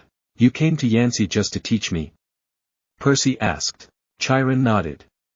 "Honestly, I wasn't sure about you at first. We contacted your mother, let her know we were keeping an eye on you in case you were ready for Camp Half-Blood, but you still had so much to learn. Nevertheless, you made it here alive, and that's always the first test." "Well, I had help from Naruto," Percy replied. "We know, and I am glad the both of you made it in one piece." Chiron said. "Grover," Mr. D said impatiently, "are you playing or not?" "Yes, sir." Grover trembled as he took the empty chair, though Percy couldn't figure out why he should be so afraid of a pudgy little man in a tiger print Hawaiian shirt. "You do know how to play pinochle?" Mr. D eyed him suspiciously. "I'm afraid not," he replied. "I'm afraid not, sir," Mr. D said. "Sir," Percy repeated. He liked the camp director less and less. "Well," Mr. D explained, "it is, along with gladiator fighting and Pac-Man, one of the greatest games ever invented by humans. I would expect all civilized young men to know the rules." "I'm sure the boy can learn," Chiron said. Please, Percy said, what is this place? What am I doing here? Mr. Brun, Chiron, why would you go to Yancey Academy just to teach me? Mr. D snorted. I asked the same question. The camp director dealt the cards. Grover flinched every time one landed in his pile. Chiron smiled at the two boys sympathetically, the way he used to in Latin class, his way to let them know that no matter what their average was, they were his star students. Percy, he said. Did your mother tell you nothing? She said. He remembered her sad eyes, looking out over the sea. She told me she was afraid to send me here, even though my father had wanted her to. She said that once I was here, I probably couldn't leave. She wanted to keep me close to her. Typical, Mr. D said. That's how they usually get killed. Young man, are you bidding or not? What? Percy asked. He explained, impatiently, how you bid in Pinnacle, and so Percy did. I'm afraid there's too much to tell, Chiron said. I'm afraid our usual orientation film won't be sufficient. Orientation film? Percy asked and then rounded on Naruto. And you don't seem to be surprised by this stuff at all. Naruto shrugged and said, well, since I woke up earlier, I was told this already and I told them about the other world and they seemed to understand. Percy just blinked at him owlishly. No, Chiron decided. Well, Percy. You know your friend Grover is a satyr. You know, he pointed to the horn in the shoebox Percy was holding, that you boys have killed the Minotaur. No small feat either, lads. What you may not know is that great powers are at work in your life. Gods, the forces you call the Greek gods, are very much alive. Percy stared at the others around the table. He waited for somebody to yell, psych. But all he got was Mr. D yelling, oh, a royal marriage. Trick. Trick. He cackled as he tallied up his points and Naruto giving off a serious look and Percy knew this was serious. Mr. D, Grover asked timidly, if you're not going to eat it, could I have your Diet Coke can? Oh, all right. Yep, half goat. Might as well have a goat's stomach. Naruto deadpanned at their satyr friend while he bit a huge shard out of the empty aluminum can and chewed it, mournfully. Wait, Percy told Chiron. You're telling me there's such a thing as God? Well, now, Chiron said. God, capital G, God. That's a different matter altogether. We shan't deal with the metaphysical. Metaphysical. But you were just talking about, gods, plural, as in, great beings that control the forces of nature and human endeavors, the immortal gods of Olympus. That's a smaller matter. Smaller? Yes, quite. The gods we discussed in Latin class. At this point Naruto intervened, seeing that his friend was having trouble coming to terms with this. Percy, remember what I said about the bloodlines back home? He got a nod. Well, think that along with the Greek mythology we learned in class and we got something very power-living. Percy's eyes widened and said, Zeus, Hera, Apollo and the others. You mean them and that they are real? That was when a thunder boomed. Young man, said Mr. D, I would really be less casual about throwing those names around, if I were you. But they're stories, Percy said. They're myths, to explain lightning and the seasons and stuff. They're what people believed before there was science. Science. Mr. D scoffed. And tell me, Perseus Jackson, he flinched when the man said Percy's real name, which he never told anybody, what will people think of your science 2,000 years from now? Mr. D continued. They will call it primitive mumbo-jumbo. That's what. Oh, I love mortals, they have absolutely no sense of perspective. They think they've come so far. And have they, Chiron? Look at this boy and tell me. Yeah man, we didn't have that luxury back home and we just played off the originators of the bloodlines to something godly. Naruto shrugged. Percy, Chiron said, you may choose to believe or not, but the fact is that immortal means immortal. Can you imagine that for a moment, never dying? Never fading, existing, just as you are, for all time. That was when he heard Naruto say that it would be lonely. You mean, whether people believed in you or not, Percy said. Exactly, Chiron agreed. If you were a god, how would you like being called a myth, an old story to explain lightning? What if I told you, Perseus Jackson, that someday people would call you a myth, just created to explain how little boys can get over losing their mothers? I wouldn't like it. But I don't believe in gods. Percy replied, which made Naruto grimace. Oh, you'd better, Mr. D murmured. Before one of them incinerates you. Grover said, please, sir. He's just lost his mother. He's in shock. A lucky thing, too, Mr. D grumbled, playing a card. Bad enough I'm confined to this job, working with boys who don't even believe. He waved his hand and a goblet appeared on the table, as if the sunlight had bent, momentarily, and woven the air into glass. The goblet filled itself with red wine. Thunder was heard above them though there were no clouds outside. Mr. D, Chiron warned, your restrictions. Mr. D looked at the wine and feigned surprise. Dear me. He looked at the sky and yelled, old habits. Sorry. More thunder. Naruto chuckled and said, yep, Granny Tsunade would really love you. That made Mr. D chuckle and waved his hand again, and the wineglass changed into a fresh can of Diet Coke. He sighed unhappily, popped the top of the soda, and went back to his card game. Chiron winked. Mr. D offended his father a while back, took a fancy to a wood nymph whom had been declared off limits. Naruto just gave Chiron that odd look before shaking his head. If you can't have any alcohol, just go for a non-alcohol drink. It doesn't count as alcohol, and as a god you could make it taste just like alcohol, though you need at least 30 or more to even get slightly buzzed. Mr. D looked at Naruto as if only seeing him for the first time. A wood nymph, Percy repeated, staring at the Diet Coke can like it was from outer space. Yes, Mr. D confessed. Father loves to punish me. The first time, prohibition. Ghastly. Absolutely horrid 10 years. The second time, well, she really was pretty, and I couldn't stay away. The second time, he sent me here. Half-Blood Hill. Summer camp for brats like you. Be a better influence, he told me. Work with youths rather than tearing them down. Ha! Absolutely unfair. Mr. D sounded about 6 years old, like a pouting little kid. Well, it backed fire on them, they must be so jealous now. Naruto replied. Jealous? Questioned Mr. D, looking at Naruto, wondering how anything about his punishment could make the other gods jealous.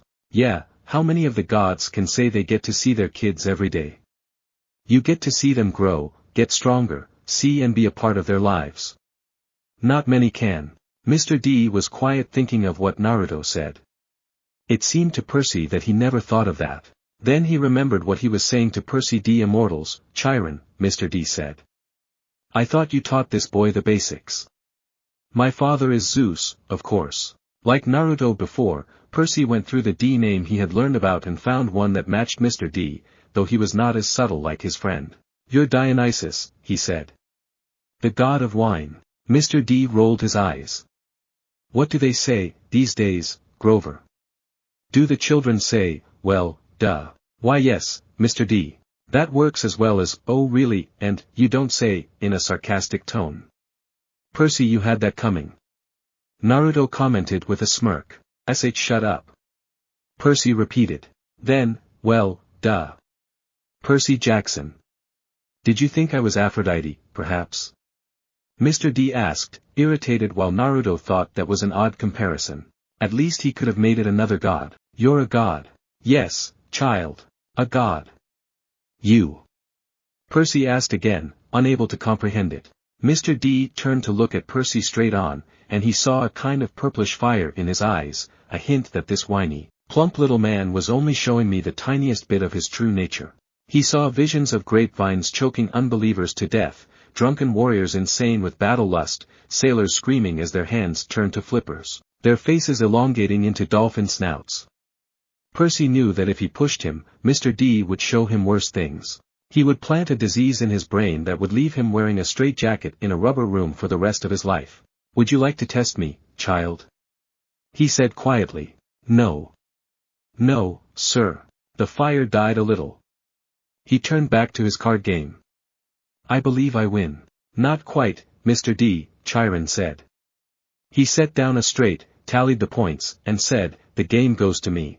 Oh well, all I got is this, said Naruto, laying his cards down. The other two look at his hand amazed. Are you sure you never played before? Asked Mr. D, and Naruto nodded. Percy thought Mr. D was going to vaporize Naruto on the spot, but he just sighed through his nose, as if he were used to being beaten by someone who never played before. He got up, and Grover rose, too. Well, if he ever becomes a god, I know what one he would be. Now I'm tired, Mr. D said. I believe I'll take a nap before the sing-along tonight. But first, Grover, we need to talk, again, about your less-than-perfect performance on this assignment. Grover's face beaded with sweat. Why yes, sir. Mr. D turned to Percy. Cabin 11, Percy Jackson. And mind your manners. Take Naruto with you since he will be going as well. He swept into the farmhouse, Grover following miserably. Will Grover be okay? Percy asked Chiron. Chiron nodded, though he looked a bit troubled. Old Dionysus isn't really mad. He just hates his job. He's been, grounded, I guess you would say, and he can't stand waiting another century before he's allowed to go back to Olympus. Mount Olympus, Percy said. You're telling me there really is a palace there?